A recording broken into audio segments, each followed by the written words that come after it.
Hello everyone, welcome to G-Pod. എല്ലാവർക്കും മക്കളെ G-Podലേക്ക് സ്വാഗതം. യെസ്, അപ്പോൾ നമുക്കല്ല ജോഗ്രഫി എക്സാം ആണ് തിങ്കളാഴ്ച അല്ലേ. സോ ആ ജോഗ്രഫി എക്സാം നിങ്ങൾക്ക് 2 ടെക്സ്റ്റ് ബുക്ക് ഉണ്ടല്ലേ.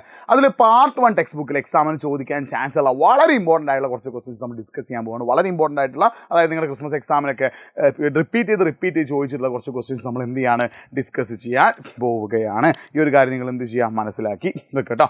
സോ ഓക്കെ, അപ്പോൾ നമ്മൾ ആദ്യം ഡിസ്കസ് ചെയ്യാൻ പോകുന്നത് ഏത് ചാപ്റ്റർ, പ്രൈമറി ആക്ടിവിറ്റീസ് എന്നുള്ള ചാപ്റ്റർ 1.4 എന്നാണ് നമ്മൾ ഡിസ്കസ് ചെയ്യുന്നത്. അതിൽ നിങ്ങൾ ചോദിക്കുക, എക്സാമിൽ 3 മാർക്കിനൊക്കെ ചോദിക്കാൻ ചാൻസ് ഉള്ളൊരു ക്വസ്റ്റ്യൻ ആണെന്ത്, why the difference between truck farming and factory farming അല്ലേ. ശ്രദ്ധിച്ചേ, എന്താണ് ഇതിന് ആൻസർ വരിക? ട്രക്ക് ഫാമിംഗ് എന്ന് പറഞ്ഞാൽ എന്താണ് when farmers concentrate vegetable cultivation only, vegetables അഥവാ പച്ചക്കറി കൃഷിയിൽ മാത്രം എന്ത് ചെയ്യുക, കോൺസെൻട്രേറ്റ് ചെയ്യുകയാണ്. അതിന് വിളിക്കുന്ന പേരാണ് എന്ത്, ട്രക്ക് ഫാമിംഗ് എന്ന് വിളിക്കുന്നത്. ഫാക്ടറി ഫാമിംഗ് എന്ന് പറഞ്ഞാൽ എന്താ, യൂറോപ്പിൽ കാണുന്ന മറ്റൊരു കൃഷി രീതിയാണ് ഫാക്ടറി ഫാമിംഗ് എന്ന് പറഞ്ഞാൽ. എന്താണ്, പോൾട്രി, കാച്ചിൽ റിയറിംഗ്, അതായത് എന്ത് ചെയ്യുക, ഈ പിന്നെ കോഴികളെയും അതേപോലെ തന്നെ എന്താണ് കന്നുകാലികളെയൊക്കെ എന്ത് ചെയ്യുക അവർ ഒരു പ്രത്യേക ഷെഡുകളൊക്കെ ഉണ്ടാക്കി അവിടെ എന്ത് ചെയ്യുക, അവർക്ക് വേണ്ട കാര്യങ്ങൾ പ്രൊട്ടക്ഷൻ തീറ്റകളൊക്കെ നൽകിയിട്ട് നടത്തുന്ന കൃഷി രീതി നമ്മൾ എന്ത് വിളിക്കുന്നു, ഫാക്ടറി ഫാമിംഗ് എന്ന് വിളിക്കുന്നു. അപ്പോൾ അവർക്ക് എല്ലാ തരത്തിലുള്ള പ്രൊട്ടക്ഷൻ സംവിധാനം, വെറ്റിനറി സേവനങ്ങളും അങ്ങനത്തെ എല്ലാ കാര്യങ്ങളും അവിടെ എന്തുണ്ടാവും, ഫാക്ടറിയിൽ ഉണ്ടാവും എന്നുള്ള കാര്യം എന്ത് ചെയ്യും, ഒന്ന് മനസ്സിലാക്കി വെക്കുക കേട്ടോ. ഈ രീതിയിലുള്ള കാര്യങ്ങൾ വിളിക്കുന്ന പേരാണെന്ത്, ഫാക്ടറി ഫാമിംഗ് എന്ന് മനസ്സിലാക്കി വെക്കുക. സോ എന്ത് ചെയ്യുന്നു, ഇങ്ങനെ ഈ ഫാക്ടറി ഫാമിംഗ് എന്ത് ചെയ്യുന്നു, സർക്കാരിൻ്റെ സപ്പോർട്ടും കാര്യങ്ങളും അതേപോലെ ശാസ്ത്രീയമായ രീതിയിൽ സയൻറ്റിഫിക് ആയുള്ള രീതിയിലുള്ള കാര്യങ്ങളൊക്കെ ഇവർ എന്തിൽ ചെയ്യുന്നുണ്ട്, ഫാക്ടറി ഫാമിങ്ങിൽ ചെയ്യുന്നുണ്ട്. അപ്പോൾ ഈ ഒരു കാര്യം നിങ്ങൾ മനസ്സിലാക്കി വെക്കുക. എക്സാമിന് ചോദിക്കാറുണ്ട് ട്രക്ക് ഫാമിങ്ങും ഫാക്ടറി ഫാമിങ്ങും കേട്ടോ. അടുത്ത് നിങ്ങൾ ശ്രദ്ധിച്ചേ, മൈനിങ്ങുമായിട്ട് ബന്ധപ്പെട്ടൊരു ക്വസ്റ്റ്യൻ ആണ്. മൈനിങ് ഒരുപാട് തവണ എക്സാമിന് ചോദിച്ചിട്ടുണ്ട്. ക്വസ്റ്റ്യൻ നിങ്ങൾ വായിച്ചു നോക്കട്ടെ. ക്വസ്റ്റ്യൻ അവിടെ സ്ക്രീനിൽ കാണിച്ചു തരുന്നുണ്ട്. ക്വസ്റ്റ്യൻ നിങ്ങൾ എന്ത് ചെയ്യുക, ഒന്ന് വായിച്ചു നോക്കുക. അപ്പോൾ മൈനിങ്ങുമായിട്ട് ബന്ധപ്പെട്ടിട്ട് ഇത്രയും കാര്യങ്ങൾ 6 മാർക്കിനാണ് ചോദിച്ചത്. മൈനിങ്ങുമായിട്ട് ബന്ധപ്പെട്ട് ഇത്രയും കാര്യങ്ങൾ എന്താണ്, 6 മാർക്കിനാണ് എന്ത് ചെയ്തിട്ടുള്ളത്, ചോദിച്ചിട്ടുള്ളത്. അപ്പോൾ ശ്രദ്ധിച്ചേ, ഈ ഒരു കാര്യം ഒന്ന് ശ്രദ്ധിച്ചേ, അതായത് എന്താണ് മൈനിങ്ങുമായിട്ട് ബന്ധപ്പെട്ട ചില കാര്യങ്ങൾ എക്സ്പ്ലെയിൻ ചെയ്യാനാണ്. അപ്പോൾ എന്താ മൈനിങ് എന്ന് പറഞ്ഞാൽ, നമുക്കറിയാം മനുഷ്യർ പണ്ട് കാലം മുതൽ എന്ത് ചെയ്യുന്നുണ്ട്, ഭൂമിയിലുള്ള സാധനങ്ങൾ കുഴിച്ചെടുക്കാൻ തീരുമാനിച്ചിട്ടുണ്ട് അല്ലേ. അപ്പോൾ എന്താണ് ഭൂമിയിലുള്ള സാധനങ്ങൾ കുഴിച്ചെടുക്കുന്നത്, മിനറൽസ് മൈനിങ് എന്ന് പറഞ്ഞാൽ എന്താ, ഏർത്തിലുള്ള മിനറൽസ്, ഭൂമിയിലുള്ള ധാതുക്കൾ എന്ത് ചെയ്യുക, കുഴിച്ചെടുക്കുക. അതിന് വിളിക്കുന്ന പേരാണ് എന്ത്, മൈനിങ് അഥവാ ഖനനം എന്ന് വിളിക്കുന്നത്. സോ ഈ മൈനിങ്ങിന്റെ പ്രോഫിറ്റബിലിറ്റി അഥവാ ലാഭം പ്രധാനമായിട്ടും 2 ഘടകങ്ങളെയാണ് എന്ത് ചെയ്യുന്നത്, ആശ്രയിച്ചിരിക്കുന്നത്. ഒന്നാമത് എന്താ, physical factors like size, grade and mode of occurrence അല്ലെ, വലിപ്പം അതേപോലെ അതിൻ്റെ ഗ്രേഡ്, ക്വാളിറ്റി, അതേപോലെ തന്നെ എന്താണ് അത് ഏത് രീതിയിലാണ് എടുക്കുന്നത്. രണ്ടാമത് എന്താ, എക്കണോമിക് ഫാക്ടേഴ്സിൽ, അതായത് നമുക്കറിയാം ഇപ്പോൾ നമ്മൾ ഒരു സ്ഥലത്തും, ഇപ്പോൾ നമുക്ക് കർണാടകയിലെ കോലാറിൽ ഒരുപാട് വർഷങ്ങൾക്ക് മുമ്പ് ഇന്ത്യയിൽ നിന്ന് ഗോൾഡ് മൈൻ ചെയ്തിരുന്നു. ഇപ്പോഴും കോലാറിൽ നിന്നുണ്ട് ഗോൾഡ് ഉണ്ട്, പക്ഷേ ആ ഗോൾഡ് മൈൻ ചെയ്തെടുക്കാനുള്ള എക്സ്പെൻസ് എന്താണെന്ന് വളരെ കൂടുതലാണ്. അപ്പോൾ ആ ഗോൾഡ് മൈൻ ചെയ്തെടുത്തതിന് ശേഷം അത് വിറ്റാൽ എന്ത് ചെയ്യില്ല, അവർക്ക് വലിയ ലാഭം കിട്ടില്ല. അതുകൊണ്ടാണ് അവിടെ എന്ത് ചെയ്തത്, കോലാറിലെ ഗോൾഡ് മൈനിങ് എന്ത് ചെയ്ത് സ്റ്റോപ്പ് ചെയ്തത്. അപ്പോൾ അതേപോലെ തന്നെ എന്ത് ചെയ്യുന്നു, ഈ എല്ലാ സ്ഥലത്തും ഇവർ മൈൻസ് എന്ത് ചെയ്യില്ല, ഖനനം ചെയ്തെടുക്കില്ല. അപ്പോൾ അവരെന്തൊക്കെ നോക്കും, ഖനനം ചെയ്ത ധാതുക്കളുടെ അയിരുകളുടെ ആവശ്യം, ഖനന പ്രവർത്തനത്തിന് ലഭ്യമായ സാങ്കേതിക വിദ്യ, അടിസ്ഥാന സൗകര്യങ്ങളുടെ സാമ്പത്തിക ലഭ്യത, തൊഴിൽ ശക്തി, ഗതാഗത മാർഗ്ഗങ്ങൾ, ഇങ്ങനെ എല്ലാം ചെക്ക് ചെയ്തിട്ട് എല്ലാം ഓക്കെ ആണെങ്കിൽ മാത്രമേ ഇവരെന്ത് നടത്തുള്ളൂ, മൈനിങ് നടത്തുകയുള്ളൂ. സോ മൈനിങ് നടത്താൻ 2 രീതിയിലുള്ള കാര്യങ്ങൾ അവർ ഉപയോഗിക്കുന്നുണ്ട് അല്ലേ. എന്താണ്, ഒന്നാമത് എന്താണ്, യെസ്, അത് 2 തരങ്ങളുണ്ട്. ഒന്നാമത് എന്താണ്, അണ്ടർഗ്രൗണ്ട് മൈനിങ്ങും, രണ്ടാമത്തെ എന്താണ്, സർഫസ് മൈനിങ്. ശ്രദ്ധിക്കണം, മൈനിങ് നടത്താൻ 2 രീതികളുണ്ട്. അതായത് അണ്ടർഗ്രൗണ്ട് മൈനിങ്, സർഫസ് സ്ട്രീമിങ്, അതായത് ഉപരിതല ഖനനവും അതേപോലെ തന്നെ എന്താണ്, ഭൂഗർഭ ഖനനവും. ശ്രദ്ധിക്കുന്ന, ഉപരിതല ഖനനവും അതേപോലെ തന്നെ എന്താണ്, ഭൂഗർഭ ഖനനവും. ഈ ഒരു കാര്യം എന്ത് ചെയ്യുക, മനസ്സിലാക്കി നിൽക്കുക. അപ്പോൾ ഉപരിതല ഖനനത്തിന് മറ്റൊരു പേരും കൂടി ഉണ്ട്, സർഫസ് മൈനിങ് മറ്റൊരു പേരും കൂടി ഉണ്ട്, എന്താണ്, ഓപ്പൺ കാസ്റ്റ് മൈനിങ് അല്ലേ. ഓപ്പൺ കാസ്റ്റ് മൈനിങ് എന്താണ്, വളരെ എളുപ്പവും ലാഭകരവുമാണ്. നിങ്ങൾ ശ്രദ്ധിക്കണേ, ഈ ഓപ്പൺ കാസ്റ്റ് മൈനിങ് എന്ന് പറഞ്ഞാൽ എന്താ, വളരെ എളുപ്പവുമാണ് അതേപോലെ തന്നെ എന്താണ്, ലാഭകരവുമാണ്. സോ അതുകൊണ്ട് തന്നെ because it's an open cast mining, the ores are found very near the surface. എന്താണ് expensive toward safety measures and equipment comparatively very low. അപ്പോൾ നിങ്ങൾ ശ്രദ്ധിക്കണം, എന്താണ് ഓപ്പൺ കാസ്റ്റ് മൈനിങ് എന്താണ്, അതായത് ഉപരിതലത്തിന് ഭൂമിയുടെ സർഫസിന്റെ വളരെ അടുത്ത് കാണുന്ന, വളരെ താഴെ കാണുന്ന ഓറുകൾ, പിന്നെ സർഫസ് അതായത് ഉപരിതലത്തിന്റെ വളരെ അടുത്ത് കാണുന്ന ഓറുകൾ, ധാതുക്കളാണ് എന്ത് ചെയ്യുന്നത്, ഇവർ കുഴിച്ചെടുക്കുന്നത്. അതിനുള്ള ചിലവ് വളരെ കുറവാണ്, ഉപകരണങ്ങൾക്കുള്ള ചിലവും കാര്യങ്ങളൊക്കെ എന്താണ്, കുറവാണെന്നുള്ളൊരു കാര്യം നിങ്ങൾ എന്ത് ചെയ്യുക, മനസ്സിലാക്കി വെക്കുക. സോ ഈ മൈനിലുള്ള ധാതുക്കൾ വളരെ ആഴത്തിൽ കിടക്കുമ്പോഴാണ് അവിടെ എന്ത് ഉപയോഗിക്കുക, അണ്ടർഗ്രൗണ്ട് മൈനിങ് അല്ലെങ്കിൽ ഷാഫ്റ്റ് രീതി. ശ്രദ്ധിക്കുന്നത്, എന്താണ് അണ്ടർഗ്രൗണ്ട് മൈനിങ് അല്ലെങ്കിൽ ഷാഫ്റ്റ് രീതി എന്ത് ചെയ്യുക, ഉപയോഗിക്കുക എന്നുള്ളൊരു കാര്യം നിങ്ങൾ എന്ത് ചെയ്യുക, മനസ്സിലാക്കുക. അപ്പോൾ വളരെ ആഴത്തിൽ ധാതുക്കൾ കുഴിച്ചെടുക്കാനാണ് എന്ത് ചെയ്യുക, അണ്ടർഗ്രൗണ്ട് മൈനിങ് ഉപയോഗിക്കുക എന്നുള്ളൊരു കാര്യം മനസ്സിലാക്കി വെക്കുക. സോ അതുകൊണ്ട് എന്ത് ചെയ്യണം, ഭൂമിയുടെ ഉള്ളിലേക്ക് അവർക്ക് ആഴത്തിൽ ഇറങ്ങിച്ചേരണം. അതിനുള്ള ഡ്രില്ലുകൾ വേണം, പിന്നെ അതേപോലെ വെന്റിലേഷൻ വേണം, ലിഫ്റ്റുകൾ വേണം, ഉള്ളിലോട്ടേക്ക് എത്തിച്ചേരാനുള്ള സംവിധാനങ്ങൾ വേണം. വളരെ ചിലവ് കൂടി ഒന്നാണ് അണ്ടർഗ്രൗണ്ട് മൈനിങ് അല്ലെങ്കിൽ ഷാഫ്റ്റ് മൈനിങ് ഒരു കാര്യം ഓർത്ത് വെക്കുക. അതുകൊണ്ട് തന്നെ തന്നെ ഇത് ആളുകൾ റിസ്കി കൂടിയാണ്. കാരണം ഭൂമിയുടെ ഉള്ളിലോട്ടേക്ക് പോകുന്ന ഒരു ചൂടിൽ മാറ്റം വരും, വെള്ളപ്പൊക്കം ഉണ്ടാവും, അങ്ങനെ പല പ്രശ്നങ്ങളും ഉണ്ടാവും. സോ റിസ്കി ആയിട്ടുള്ള ഒന്നുകൂടിയാണ് ഒരു കാര്യം എന്ത് ചെയ്യുക, ഓർത്ത് വെക്കുക. അപ്പോൾ എന്താണ് പല രാജ്യങ്ങളും എന്താണ് സർഫസ് മൈനിങ് അല്ലെങ്കിൽ ഓപ്പൺ കാസ്റ്റ് മൈനിങ് ആണ് എന്ത് ചെയ്യുന്നത്, ഉപയോഗിക്കുന്നത്. അണ്ടർഗ്രൗണ്ട് മൈനിങ് ഉപയോഗിക്കുന്ന രാജ്യങ്ങൾ എന്താണ് വളരെ കുറവാണ്. അടുത്ത ഒരുപാട് തവണ ഈ ചാപ്റ്റർ ഒരുപാട് തവണ റിപ്പീറ്റ് ചെയ്ത് ചോദിച്ചൊരു ക്വസ്റ്റ്യൻ ആണ് എന്തോ cooperative farming and organised farming അല്ലെ cooperative farming and yes collective farming. Organised farming മറ്റൊരു പേരും കൂടിയുണ്ട്, എന്താണ് കലക്റ്റീവ് ഫാമിംഗ്. ശ്രദ്ധിക്കണം, മറ്റൊരു പേരും കൂടിയാണ് എന്താ കലക്റ്റീവ് ഫാമിംഗ് എന്ന് കൂടി വിളിക്കാറുണ്ട്. അപ്പോൾ എന്താണ് കോപ്പറേറ്റീവ് ഫാമിംഗ് എന്ന് പറഞ്ഞാൽ, അതായത് അവരെന്ത് ചെയ്യുന്നു, ഒരു കൂട്ടം കർഷകർ ഒത്തുചേർന്ന് അവരെന്ത് ചെയ്യുക ഒരു കൂട്ടം കർഷകർ ഒത്തുചേർന്ന് അവരുടെ കൃഷിയിടത്ത് തന്നെ ഓരോരുത്തർ അവരുടെ കൃഷിയിടത്ത് തന്നെ കൃഷി ചെയ്യുകയും അങ്ങനെ കൃഷി ചെയ്ത് കിട്ടുന്ന സാധനങ്ങൾ അവരെന്ത് ചെയ്യാണ്, അവരത് ഒരുമിച്ച് ചേർന്ന് വിൽക്കുകയും അതിൻ്റെ ലാഭം അവർ പങ്കിട്ടെടുക്കുകയും ചെയ്യുന്നു. അപ്പോൾ ഈ കൃഷി ചെയ്യാനുള്ള സപ്പോർട്ടും കാര്യങ്ങളൊക്കെ എന്തെങ്കിലും പരസ്പരം അവർ അങ്ങോട്ടും ഇങ്ങോട്ടും കൊടുക്കും. അതിന് വിളിക്കുന്ന പേരാണ് എന്ത്, cooperative farming. So the farm remains individual പ്രോപ്പർട്ടീസിൽ എന്ത് ചെയ്യും, അപ്പോൾ ഫാമുകൾ അല്ലെങ്കിൽ അവർ കൃഷി ചെയ്യുന്ന സ്ഥലങ്ങൾ ഓരോരുത്തരുടെയും വ്യക്തിഗതമായിട്ടുള്ള സ്വത്തുക്കളായിരിക്കും.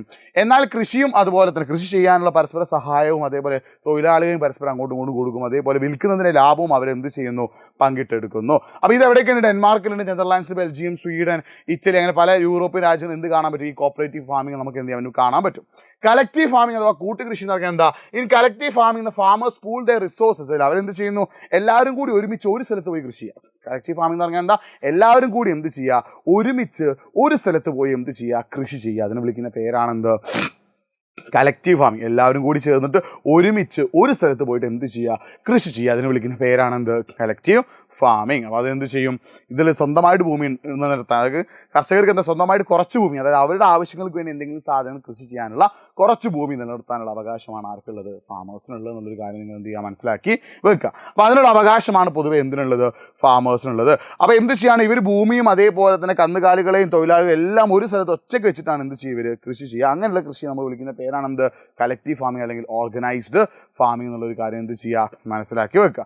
അപ്പോൾ എന്ത് ചെയ്യാണ്, ഇവർ ഫാമിൽ നിന്നുള്ള വിളവ് എന്താണ്, ഒരു സർക്കാരിനാണ് അധികം വിൽക്കുക. ഇത്തരം കളക്റ്റീവ് ഫാമിങ്ങിലൂടെ ഇവരെന്താ ചെയ്യുക, ഗവൺമെൻറ്റിനാണ് എന്ത് ചെയ്യുക, പൊതുവെ വിൽക്കുക എന്നുള്ളൊരു കാര്യം കൂടി നിങ്ങൾ എന്ത് ചെയ്യുക, മനസ്സിലാക്കി വെക്കുക കേട്ടോ. അപ്പോൾ ഈ കളക്റ്റീവ് ഫാമിങ്ങിൽ ജോലി ചെയ്യുന്ന തൊഴിലാളികൾ ഉണ്ടാവില്ല, അവർക്ക് എന്ത് ചെയ്യുന്നു, മുതലാളിമാർ അവരുടെ ജോലിക്കനുസരിച്ചുള്ള കൂലി കൊടുക്കുകയാണ് ചെയ്യുക. പിന്നെ ഒരുപാട് തവണ എക്സാമിന് ചോദിച്ചൊരു ക്വസ്റ്റ്യൻ ആണ് എന്ത്, write a short on the features of plantation agriculture. തോട്ടവിള കൃഷിയെക്കുറിച്ച് ഒരു ചെറിയ കുറിപ്പ് തയ്യാറാക്കാൻ. അപ്പോൾ എന്താ തോട്ടവിള കൃഷി എന്ന് പറഞ്ഞാൽ, അതായത് യൂറോപ്യൻസ് അവരുടെ കോളനീസ്, നിങ്ങൾ ശ്രദ്ധിക്കണം, യൂറോപ്യന്മാർ അവരുടെ കോളനി, ഇപ്പോൾ നമ്മുടെ ഇന്ത്യ ആരുടെ കോളനി ആയിരുന്നു, ബ്രിട്ടൻ്റെ കോളനി ആയിരുന്നു അല്ലേ. അതേപോലെ പോർച്ചുഗലിനും സ്പെയിനും നെതർലാൻഡിനും ജർമ്മനിക്കൊക്കെ എന്താണ്, ഏഷ്യയിലും ആഫ്രിക്കയിലും ഒരുപാട് രാജ്യങ്ങൾ അവരുടെ കോളനികളായിരുന്നു. അപ്പോൾ യൂറോപ്യന്മാർ അവരുടെ കോളനികളിൽ ആരംഭിച്ച കൃഷിയാണ് നമ്മൾ എന്ത് വിളിക്കുന്നത്, പ്ലാന്റേഷൻ അഗ്രികൾച്ചർ. എന്തൊക്കെയാണ് കൃഷി ചെയ്തത്, tea, coffee, cocoa, rubber, oil palm, sugar cane, banana, pineapple, അങ്ങനെയുള്ള സാധനങ്ങളൊക്കെ അവരെന്ത് ചെയ്തിരുന്നു, കൃഷി ചെയ്തിരുന്നു. ശ്രദ്ധിക്കണേ. അപ്പോൾ ഇതിനെന്ത് ചെയ്യണം, ഒരുപാട് ആവശ്യങ്ങൾ, എന്തൊക്കെയാണ്, വലിയ രീതിയിലുള്ള പണം വേണമല്ലോ. ഏക്കർ കണക്കിന് തോട്ടങ്ങളിലാണ് ഇവർ എന്ത് ചെയ്യുക, കൃഷി ചെയ്യുക. അപ്പോൾ ഏക്കർ കണക്കിന് തോട്ടങ്ങൾ വേണ്ടത് കൊണ്ട് തന്നെ അത്രയും വലിയൊരു പണം അവർക്ക് എന്താണ് ആവശ്യമാണ്. അതുപോലെ എന്ത് വേണം, ടെക്നിക്കൽ സ്കില്ല് വേണം. അതേപോലെ തന്നെ എന്താണ്, സയൻറ്റിഫിക് കൾട്ടിവേഷൻ, ശാസ്ത്രീയമായിട്ടുള്ള കൃഷി രീതികൾ വേണം. അങ്ങനെ എല്ലാ കാര്യങ്ങളും, അതായത് ഇപ്പോൾ ഒരു എക്സാമ്പിൾ, ടീ ഫാക്ടറി ഒരു ഭാഗത്തുണ്ടെങ്കിൽ ആ ടീ ഫാക്ടറിയിൽ നിന്ന് പ്രൊഡ്യൂസ് ചെയ്യുന്ന ടീ പ്ലാന്റേഷൻ, തേയിലയുടെ തോട്ടം ഉണ്ടെങ്കിൽ ആ പ്രൊഡ്യൂസ് ചെയ്യുന്ന തേയില എന്ത് ചെയ്യണം, ടീ പൗഡർ ആക്കി മാറ്റാനുള്ള സംവിധാനങ്ങളൊക്കെ എന്ത് വേണം. അപ്പോൾ ഇത്ര വലിയ രീതിയിലൊരു കൃഷിയാണ് എന്ത് ഇത്. അപ്പോൾ ഇത് ലോകത്തിലെ പല ഭാഗങ്ങളും ഉണ്ടായിരുന്നു. ഇന്ത്യയിലും ശ്രീലങ്കയിലും ബ്രിട്ടീഷുകാർ എന്ത് ചെയ്യാണ്, ടീ പ്ലാന്റേഷൻ സ്റ്റാർട്ട് ചെയ്തു. ബ്രിട്ടീഷുകാർ മലേഷ്യയിൽ റബ്ബർ പ്ലാന്റേഷൻ സ്റ്റാർട്ട് ചെയ്തു. അതേപോലെ തന്നെ എന്താണ്, സ്പെയിൻകാർ എന്ത് ചെയ്യാണ്, ഫിലിപ്പൈൻസിൽ കോക്കനട്ടിൻ്റെയും ഷുഗർ കെയിൻ്റെയും പ്ലാന്റേഷൻ സ്റ്റാർട്ട് ചെയ്തു.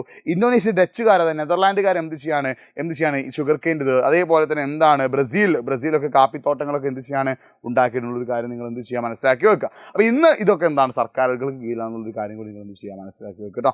ഓക്കെ. അപ്പോൾ നമ്മൾ ഈ ചാപ്റ്ററിൽ ഒരുപാട് കൃഷി രീതികളെ കുറിച്ച് പഠിക്കുന്നുണ്ടല്ലോ. അവയിൽ ഏതെങ്കിലും 3 കുറിച്ച് ഒരു കുറിപ്പ് തയ്യാറാക്കാനാണ്. ഒരുപാട് കൃഷി രീതികൾ നമ്മൾ പഠിക്കുന്നുണ്ട്. അവയിൽ ഏതെങ്കിലും 3 കുറിച്ചിട്ട് എന്ത് ചെയ്യുക, ഒരു കുറിപ്പ് തയ്യാറാക്കുക. എന്തൊക്കെയാണ്, ഒരുപാടുണ്ട്. ഒന്നാമതാണ് സബ്സിസ്റ്റൻസ് അഗ്രികൾച്ചർ, ഉപജീവന കൃഷി. അതായത് എന്ത് ചെയ്യാണ്, ഒരു പ്രദേശത്തെ ജനങ്ങൾ എന്ത് ചെയ്യുക, അവരുടെ ആവശ്യത്തിനായിട്ട്, അവരുടെ ഉപജീവനത്തിനായിട്ട് കൃഷി ചെയ്യുന്ന കൃഷിയെ നമ്മൾ എന്ത് വിളിക്കുന്നത്, സബ്സിസ്റ്റൻസ് അഗ്രികൾച്ചർ അഥവാ ഉപജീവന കൃഷി എന്ന് വിളിക്കുന്നത്. ഇവയെ രണ്ടായിട്ട് തരംതിരിച്ചിട്ടുണ്ട്. ഏതൊക്കെയാണ്, പ്രിമിറ്റീവ് സബ്സിസ്റ്റൻസും അതേപോലെ തന്നെ ഇൻറ്റൻസീവ് സബ്സിസ്റ്റൻസും. ഈ ഒരു കാര്യം എന്ത് ചെയ്യുക, ഓർത്ത് വെക്കുക. രണ്ടാമത്, അപ്പോൾ നമ്മൾ ഒരുപാട് കൃഷി രീതികൾ ചാപ്റ്ററിൽ പഠിക്കുന്നുണ്ട്. നിങ്ങൾക്ക് ഏത് 3 ആഡ് ചെയ്താൽ മതി. പറഞ്ഞിട്ടോ.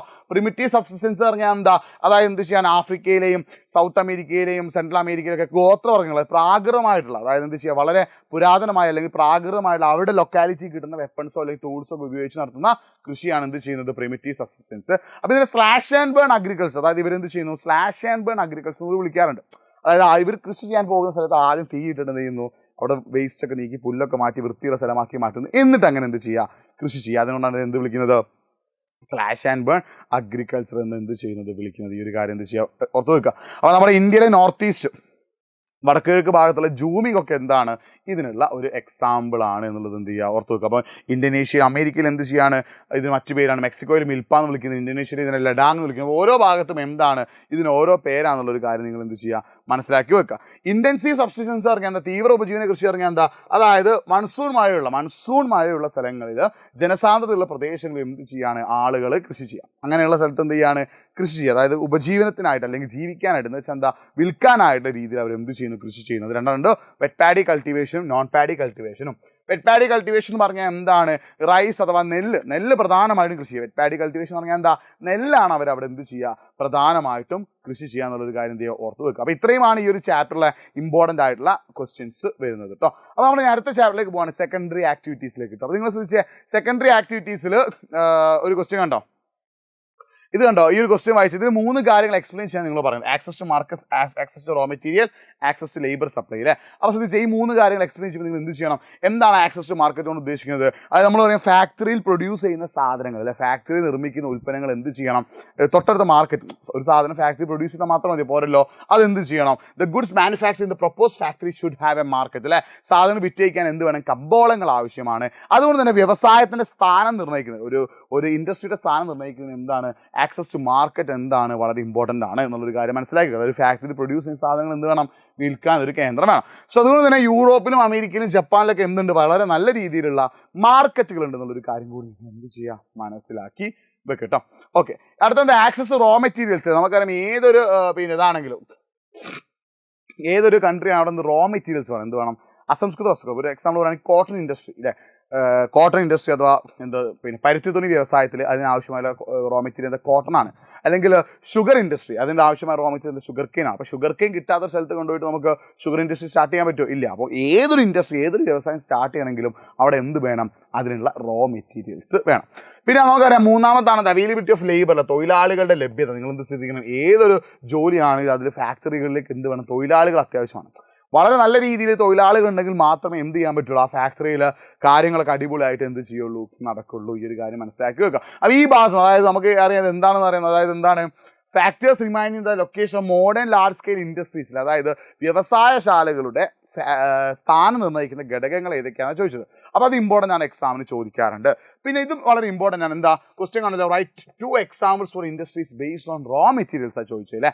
ഏതൊക്കെയാണ് റോ മെറ്റീരിയൽസിൻ്റെ ബേസിൽ ഒരുപാട് എണ്ണം ഉണ്ട് അല്ലേ. ഏതൊക്കെയുണ്ട്, ആഗ്രോ ബേസ്ഡ് ഇൻഡസ്ട്രീസ് ഉണ്ട്, കാർഷികാധിഷ്ഠിത വ്യവസായങ്ങളുണ്ട്, മിനറൽ ബേസ്ഡ് ഇൻഡസ്ട്രീസ് ഉണ്ട്, ധാതു അധിഷ്ഠിത വ്യവസായങ്ങളുണ്ട്, കെമിക്കൽ ബേസ്ഡ് ഇൻഡസ്ട്രീസ് ഉണ്ട്, രാസാധിഷ്ഠിത വ്യവസായങ്ങളുണ്ട്, ഫോറസ്റ്റ് ബേസ്ഡ് ഇൻഡസ്ട്രീസ് ഉണ്ട്, വനാധിഷ്ഠിത വ്യവസായങ്ങളുണ്ട്, ആനിമൽ ബേസ്ഡ് ഇൻഡസ്ട്രീസ്, മൃഗാധിഷ്ഠിത വ്യവസായങ്ങളുണ്ട്. അപ്പോൾ ഈ 5 ഇത് 2 എക്സ്പ്ലെയിൻ ചെയ്യാൻ പറയുമ്പോൾ ഞാനിവിടെ എടുത്ത ഏതൊക്കെയാണ്, ആഗ്രോ ബേസ്ഡ് ആണ് അല്ലേ. ഇതിനുള്ള റോ മെറ്റീരിയൽസ് എവിടെ നിന്നായിരിക്കും, അഗ്രികൾച്ചർ സെക്ടറിനായി കിട്ടുക. ആഗ്രോ ബേസിനുള്ള റോ മെറ്റീരിയൽസ് എവിടെ നിന്നാണ് കിട്ടുക, അഗ്രികൾച്ചറൽ സെക്ടറിൽ. അഗ്രികൾച്ചർ സെക്ടർ എന്ന് പറഞ്ഞാൽ എന്താ, നമ്മുടെ കൃഷി. അതായത് ഇപ്പോൾ ഒരു എക്സാമ്പിൾ പറയുകയാണെങ്കിൽ ഷുഗർ ഇൻഡസ്ട്രി എന്നൊരു എക്സാമ്പിളാണ്. അതായത് ഷുഗർ ഇൻഡസ്ട്രിക്ക് ആവശ്യമായിട്ടുള്ള ഇത് നമ്മുടെ എന്തായിരുന്നു റോ മെറ്റീരിയൽ ആയിട്ടുള്ള ഷുഗർ അത് എവിടെ നിന്നാണ് കിട്ടുന്നത്, ത്രൂ ഷുഗർ കെയിൻ ആണ് അല്ലേ. അപ്പോൾ ഇങ്ങനെ ഈ ഒരു രീതിയിലുള്ള ഇതിനെ നമ്മൾ എന്ത് വിളിക്കുന്നു, ആഗ്രോ ബേസ്ഡ് ഇൻഡസ്ട്രീസ് എന്ന് വിളിക്കുന്നു. അപ്പോൾ ഈ ആഗ്രോ ബേസ്ഡ് ഇൻഡസ്ട്രീസ് എന്ത് ചെയ്യുന്നുണ്ട്, വളരെ നല്ല രീതി പണ്ട് മുതലേ എന്ത് ചെയ്യുന്നുണ്ട് എന്നുള്ളൊരു കാര്യം ഓർത്തുക. എന്താണ് പഴങ്ങളുടെ നിർമ്മാണം, ക്രീമുകളുടെ നിർമ്മാണം, അങ്ങനെ പല കാര്യങ്ങളും എന്ത് ചെയ്യുന്നു ഇതിൽ ഉൾപ്പെടുന്നുണ്ട്. രണ്ടാമത് മിനറൽ ബേസ്ഡ് ഇൻഡസ്ട്രീസ് ആണ്. ഇതിനുള്ള റോ മെറ്റീരിയൽസ് എന്തായിരിക്കും, മിനറൽസ് ആയിരിക്കും. ഒരു എക്സാമ്പിൾ പറയുകയാണെങ്കിൽ അയൺ ടൂൾസ്, അല്ലെങ്കിൽ വലിയ വലിയ എക്യുപ്മെൻറ്റ്സ്, ഇരുമ്പിനെ കൊണ്ടുള്ള വലിയ വലിയ എക്യുപ്മെൻ്റ് ഒക്കെ നിർമ്മിക്കാൻ നമുക്ക് വേണ്ട സാധനം അയണോറാണ്. അപ്പോൾ ഏതെങ്കിലും മിനറൽ റോ മെറ്റീരിയൽ ആയിട്ടുള്ള ഇൻഡസ്ട്രീസ് നമ്മൾ വിളിക്കുന്ന പേരാണ് എന്ത്, മിനറൽ ബേസ്ഡ് ഇൻഡസ്ട്രീസ് അഥവാ ധാതു അധിഷ്ഠിത വ്യവസായങ്ങൾ എന്ന് പറയുന്നത്. എക്സാമിന് എന്ത് ചെയ്യാറുണ്ട്, ചോദിക്കാറുണ്ട്. ഈ ഒരു കാര്യം നിങ്ങൾ എന്ത് ചെയ്യുക, മനസ്സിലാക്കി വെക്കുക. അടുത്തുണ്ടോ, ഇതും എക്സാമിന് ചോദിക്കുന്ന ഒരു ക്വസ്റ്റ്യൻ ആണ്. Classify and prepare a note on industries based on their ownership അല്ലേ. എന്തിൻ്റെ അടിസ്ഥാനത്തിലാണ്, ഉടമസ്ഥതയുടെ അടിസ്ഥാനത്തിലാണ്. 3 ഉണ്ട്. ഒന്നാമത്തെ എന്താ, പബ്ലിക് സെക്ടർ. രണ്ടാമത്തെ എന്താ, പ്രൈവറ്റ് സെക്ടർ. മൂന്നാമത്തെ എന്താ, ജോയിൻറ്റ് സെക്ടർ. നിങ്ങൾ ശ്രദ്ധിക്കണം, 3 ഉണ്ട്. Public, private, joint. പബ്ലിക് എന്ന് പറഞ്ഞാൽ സിമ്പിളാണ്. എന്താണ്, അണ്ടർ ഗവൺമെന്റ് അല്ലെ, പൊതുമേഖലാ വ്യവസായങ്ങൾ എന്ന് പറഞ്ഞാൽ എന്താ, ഗവൺമെന്റ് അഥവാ സർക്കാരിന് കീഴിൽ തന്നെ നമ്മൾ എന്ത് വിളിക്കുന്നു, പൊതുമേഖലാ വ്യവസായങ്ങൾ എന്ന് വിളിക്കുന്നു. ശ്രദ്ധിക്കണേ, പബ്ലിക് സെക്ടർ ഇൻഡസ്ട്രീസ് എന്ന് പറഞ്ഞാൽ പൊതുമേഖലാ വ്യവസായം എന്ന് പറഞ്ഞാൽ എന്താ, സർക്കാരിന് കീഴിലുള്ള വ്യവസായങ്ങൾ നമ്മൾ എന്ത് വിളിക്കുന്നു, പൊതുമേഖലാ വ്യവസായങ്ങൾ എന്ന് വിളിക്കുന്നു. പ്രൈവറ്റ് സെക്ടർ എന്റർപ്രൈസസ് അഥവാ സ്വകാര്യ മേഖലാ വ്യവസായങ്ങൾ എന്ന് പറഞ്ഞാൽ എന്താ, സ്വകാര്യ വ്യക്തികൾ അല്ലെങ്കിൽ ഏതെങ്കിലും സ്വകാര്യമായിട്ടുള്ള, അതായത് പ്രൈവറ്റ് ആയിട്ടുള്ള ഏതെങ്കിലും കമ്പനികളോ ആളുകളുടെ കീഴിലുള്ളതിനെ നമ്മൾ എന്ത് വിളിക്കുന്നു, പ്രൈവറ്റ് സെക്ടർ ഇൻഡസ്ട്രീസ് എന്ന് വിളിക്കുന്നു. പൊതുവേ ഇന്ത്യയിലും ലോകത്തിലും പല രാജ്യങ്ങളിലും നമുക്ക് എന്ത് കാണാൻ പറ്റും, പ്രൈവറ്റ് സെക്ടർ ഇൻഡസ്ട്രീസ് കാണാൻ പറ്റും. അടുത്ത ജോയിന്റ് സെക്ടർ ആണ്. ജോയിന്റ് സെക്ടർ എന്ന് പറഞ്ഞാൽ എന്താണ്, private and public sector togethers, അതായത് ഗവൺമെന്റും പ്രൈവറ്റ് ആയിട്ടുള്ള ആളുകൾ രണ്ടുപേരും കൂടി ഒരുമിച്ച് ചേർന്നിട്ട് നടത്തുന്ന വ്യവസായങ്ങൾ എന്ത് വിളിക്കുന്നു, ജോയിന്റ് സെക്ടർ ഇൻഡസ്ട്രീസ് എന്ന് വിളിക്കുന്നു. ജോയിന്റ് സെക്ടർ ഇൻഡസ്ട്രീസ് എന്ന് വിളിക്കുന്നു. ഇവയാണ് നമ്മൾ എന്ത് വിളിക്കുന്നത്, സംയുക്ത മേഖല വ്യവസായങ്ങൾ. ഇത് ഓർത്ത് വെക്കണം, എക്സാമിന് എന്തെങ്കിലും ചോദിക്കാറുണ്ട്. പിന്നെ കാണുക, discuss any 4 factors that determines the location of industries. അപ്പോൾ ശ്രദ്ധിക്കുക, നമ്മൾ ഓൾറെഡി ഡിസ്കസ് ചെയ്ത് കഴിഞ്ഞാൽ ഇത് മൂന്നെണ്ണം നമ്മൾ ആക്സസ് ടു മാർക്കറ്റും ആക്സസ് ടു റോ മെറ്റീരിയലും അവൈലബിലിറ്റി ഓഫ് ലേബറും നമ്മൾ ഓൾറെഡി ഡിസ്കസ് ചെയ്തു. അപ്പോൾ ഈ ക്വസ്റ്റ്യൻ എത്ര ഇമ്പോർട്ടൻ്റ് ആണെന്ന് മനസ്സിലായല്ലോ. അതായത് ഒരു ഫാക്ടറിയുടെ അല്ലെങ്കിൽ ഒരു ഇൻഡസ്ട്രിയുടെ ലൊക്കേഷൻ ഡിറ്റർമിൻ ചെയ്യുന്ന ഫാക്ടേഴ്സ് എക്സാമിന് ചോദിക്കാറുണ്ട്. അപ്പോൾ ഓർത്ത് ആക്സസ് ടു മാർക്കറ്റ്, കമ്പോള സാമീപ്യം, ആക്സസ് ടു റോ മെറ്റീരിയൽ, അസംസ്കൃത വസ്തുക്കളുടെ ലഭ്യത, ഗവൺമെന്റ് പോളിസി, ഗവൺമെന്റ് നയം, ആക്സസ് ടു അഗ്ലോമറേഷൻ എക്കണോമി, സമൂഹ സമ്പത്ത് വ്യവസ്ഥകളുടെ സാമീപ്യം, അവൈലബിലിറ്റി ഓഫ് ലേബർ, തൊഴിലാളികളുടെ ലഭ്യത, എനർജി അവൈലബിലിറ്റി, ഊർജ്ജ ലഭ്യത, availability of transport communication facilities, ഗതാഗത വാർത്താവിനിമയ സൗകര്യങ്ങളുടെ ലഭ്യത. ഇതൊക്കെ എന്ത് ചെയ്യാറുണ്ട്, എക്സാമിന് ചോദിക്കാറുണ്ട്. ഈ ഒരു കാര്യം എന്ത് ചെയ്യുക, മനസ്സിലാക്കി വെക്കുക. അപ്പോൾ ഇത് ഓൾറെഡി നമ്മൾ നേരത്തെ എക്സ്പ്ലെയിൻ ചെയ്താണ്. അപ്പോൾ നിങ്ങൾ എന്ത് ചെയ്യും, എക്സ്പ്ലനേഷൻ രീതിയിൽ ഒരു 3-4 കുറിച്ച് ചർച്ച ചെയ്യാൻ പറയാം. അപ്പോൾ നമ്മൾ ഓൾറെഡി എന്ത് ചെയ്തിട്ടുണ്ട്, ആക്സസ് ടു മാർക്കറ്റ് നമ്മൾ ഓൾറെഡി നേരത്തെ ചർച്ച ചെയ്തിട്ടുണ്ട്. ചർച്ച ചെയ്യാത്ത ഒന്നാണെന്ത്, ഗവൺമെന്റ് പോളിസീസ്, ഗവൺമെന്റ് നയമില്ല. അതായത് നമ്മൾ എന്ത് ചെയ്യണം, ഒരു നാട്ടിൽ വ്യവസായങ്ങൾ സ്റ്റാർട്ട് ചെയ്യുമ്പോൾ അതിന് ആരെ സപ്പോർട്ട് കിട്ടണം, ആ നാട് ഭരിക്കുന്ന ഗവൺമെന്റ് അഥവാ സർക്കാരിന് സപ്പോർട്ട് കിട്ടണം. അപ്പോൾ സർക്കാരിന് സപ്പോർട്ട് ഇല്ലെങ്കിൽ എന്താ സംഭവിക്കുക, അതൊന്നും പ്രോപ്പറായിട്ട് നടക്കില്ല. സോ അതിനുവേണ്ടി സർക്കാർ എന്ത് ചെയ്യുന്നത്, ചിലപ്പോൾ എന്ത് ചെയ്യുന്നു, ടാക്സ് റിഡ്യൂസ് ചെയ്തുകൊണ്ട് വരും, താരിഫ്, നികുതികളും ഈടുകളൊക്കെ കുറച്ച് കൊടുക്കുന്നത്, അങ്ങനെ പല രീതിയിലുള്ള നിയമമാറ്റങ്ങളും ആര് നടത്തേണ്ടി വരും, ഗവൺമെൻറ് നടത്തേണ്ടി വരും. സോ എന്ത് ചെയ്യണം, ഒരു ഗവൺമെൻറ് എന്ത് ചെയ്യണം, ഒരു നാടിനെ അവരെ എൻ്റർപ്രണേഴ്സ് അട്രാക്ഷൻ സോൺ, അതായത് എന്താ, ഫാക്ടറികൾ സ്ഥാപിക്കാനുള്ള സോണുകളാക്കി മാറ്റാനുള്ള നിയമങ്ങൾക്ക് ആർക്ക് കൊടുക്കേണ്ടി വരും, ഗവൺമെൻറ്. പിന്നെ അടുത്ത ഒന്നാണെന്ന് നമുക്ക് എന്ത് പറയാം, നേരത്തെ ഡിസ്കസ് ചെയ്യാത്ത ഒന്നാണെന്ന് ആക്സസ് ടു അഗ്ലോമറേഷൻ എക്കണോമിക്സ്. എന്താണ് അഗ്ലോമറേഷൻ എക്കണോമിക്സ് പറഞ്ഞാൽ, ഒരു നാട്ടിലൊരു വ്യവസായശാല സ്ഥാപിക്കപ്പെട്ടാൽ ഓട്ടോമാറ്റിക്കായി അതിന് ചുറ്റും എന്ത് ചെയ്യും, വേറെ പല കാര്യങ്ങളും വരും. ഇപ്പോൾ ഒരു എക്സാമ്പിൾ പറയുമ്പോൾ ഒരു നാട്ടിലൊരു വ്യവസായശാല സ്ഥാപിക്കപ്പെട്ടു, അതിന് ചുറ്റും എന്ത് ചെയ്യുന്നു, ആ വ്യവസായശാലയിൽ ജോലി ചെയ്യുന്ന തൊഴിലാളികൾക്ക് ആവശ്യമായ ഫുഡ് കൊടുക്കേണ്ട ഫാക്ടറി വരുന്നു, അവരുടെ മക്കൾക്ക് പഠിക്കേണ്ട സ്കൂളുകൾ വരുന്നു, അതേപോലെ അവർക്ക് ഡ്രസ്സ് വാങ്ങേണ്ട ഷോപ്പുകൾ വരുന്നു. അപ്പോൾ ഒരു നാട്ടിലൊരു വ്യവസായശാല സ്ഥാപിക്കപ്പെട്ടാൽ എന്ത് ചെയ്യും, അതിന് ചുറ്റുമായിട്ട് എന്ത് ചെയ്യും, പുതിയ പുതിയ എക്കണോമിക് സിസ്റ്റം എന്ത് ചെയ്യാൻ, ഡെവലപ്പ് ചെയ്യാൻ. അപ്പോൾ നല്ലൊരു എക്കണോമിക് സിസ്റ്റം ഉള്ള ഏരിയയിൽ മാത്രമേ നമുക്ക് എന്ത് ചെയ്യാൻ പറ്റുള്ളൂ, ഈ ഒരു ഇൻഡസ്ട്രീസ് എസ്റ്റാബ്ലിഷ് ചെയ്യാൻ പറ്റുക എന്നൊരു കാര്യം കൂടി നിങ്ങൾ എന്ത് ചെയ്യുക, മനസ്സിലാക്കി വെക്കുക. പിന്നെ അവൈലബിലിറ്റി ഓഫ് ലേബർ നമ്മൾ നേരത്തെ ഡിസ്കസ് ചെയ്ത്, എനർജി അവൈലബിലിറ്റി ഇല്ല, നമുക്കറിയാം ഒരു ഫാക്ടറി റൺ ചെയ്യണമെങ്കിൽ എന്ത് അത്യാവശ്യമാണ്, എനർജി അഥവാ ഊർജ്ജം വളരെ അത്യാവശ്യമാണ്. സോ ഈ ഊർജ്ജം അല്ലെങ്കിൽ എനർജി കിട്ടുന്ന സ്ഥലങ്ങളിൽ മാത്രമേ, അല്ലെങ്കിൽ ഇപ്പം ഇലക്ട്രിസിറ്റി ഒക്കെ പ്രോപ്പറായിട്ട് കിട്ടാത്ത സ്ഥലങ്ങളിൽ ഫാക്ടറി കൊണ്ടുപോയി സ്ഥാപിച്ച് എന്താ സംഭവിക്കുക, നമ്മുടെ അവസ്ഥക്ക് ആകെ കഷ്ടത്തിലായിട്ട് മാറും. ഈ ഒരു കാര്യം കൂടി എന്ത് ചെയ്യുക, മനസ്സിലാക്കി ഇത് കേട്ടോ. അടുത്ത കണ്ടോ, classify the industries based on the followings and explain each, അല്ലെ, size, raw materials, products, ownership. അപ്പോൾ ശ്രദ്ധിച്ചേ, സൈസിൻ്റെ ബേസിൽ നമ്മൾ ശ്രദ്ധിക്കുകയാണ്, ഇൻഡസ്ട്രീസിൻ്റെ പല നമ്മൾ ക്ലാസിഫൈ ചെയ്തതിൽ സൈസിൻ്റെ ബേസാണ് ചോദിച്ചത്. സൈസിൻ്റെ ബേസിലാണെങ്കിൽ എന്തൊക്കെയാണ്, ഒന്നാമത്തെ എന്താ, house hold or cottage industries ആണ്. എന്താണ് ഈ ഹൗസ് ഹോൾഡ് എന്ന് പറഞ്ഞാൽ, അത് വീടുകളിൽ തന്നെ കൂടുതൽ വ്യവസായം എന്ന് പറയും, വീടുകളോ ചേർന്നിട്ടുള്ള ഷെഡുകൾ വെച്ചിട്ട് എന്ത് ചെയ്യുക, സാധനങ്ങൾ പ്രൊഡ്യൂസ് ചെയ്യുക, അതിന് വിളിക്കുന്ന പേരാണെന്ത്, household or cottage industries.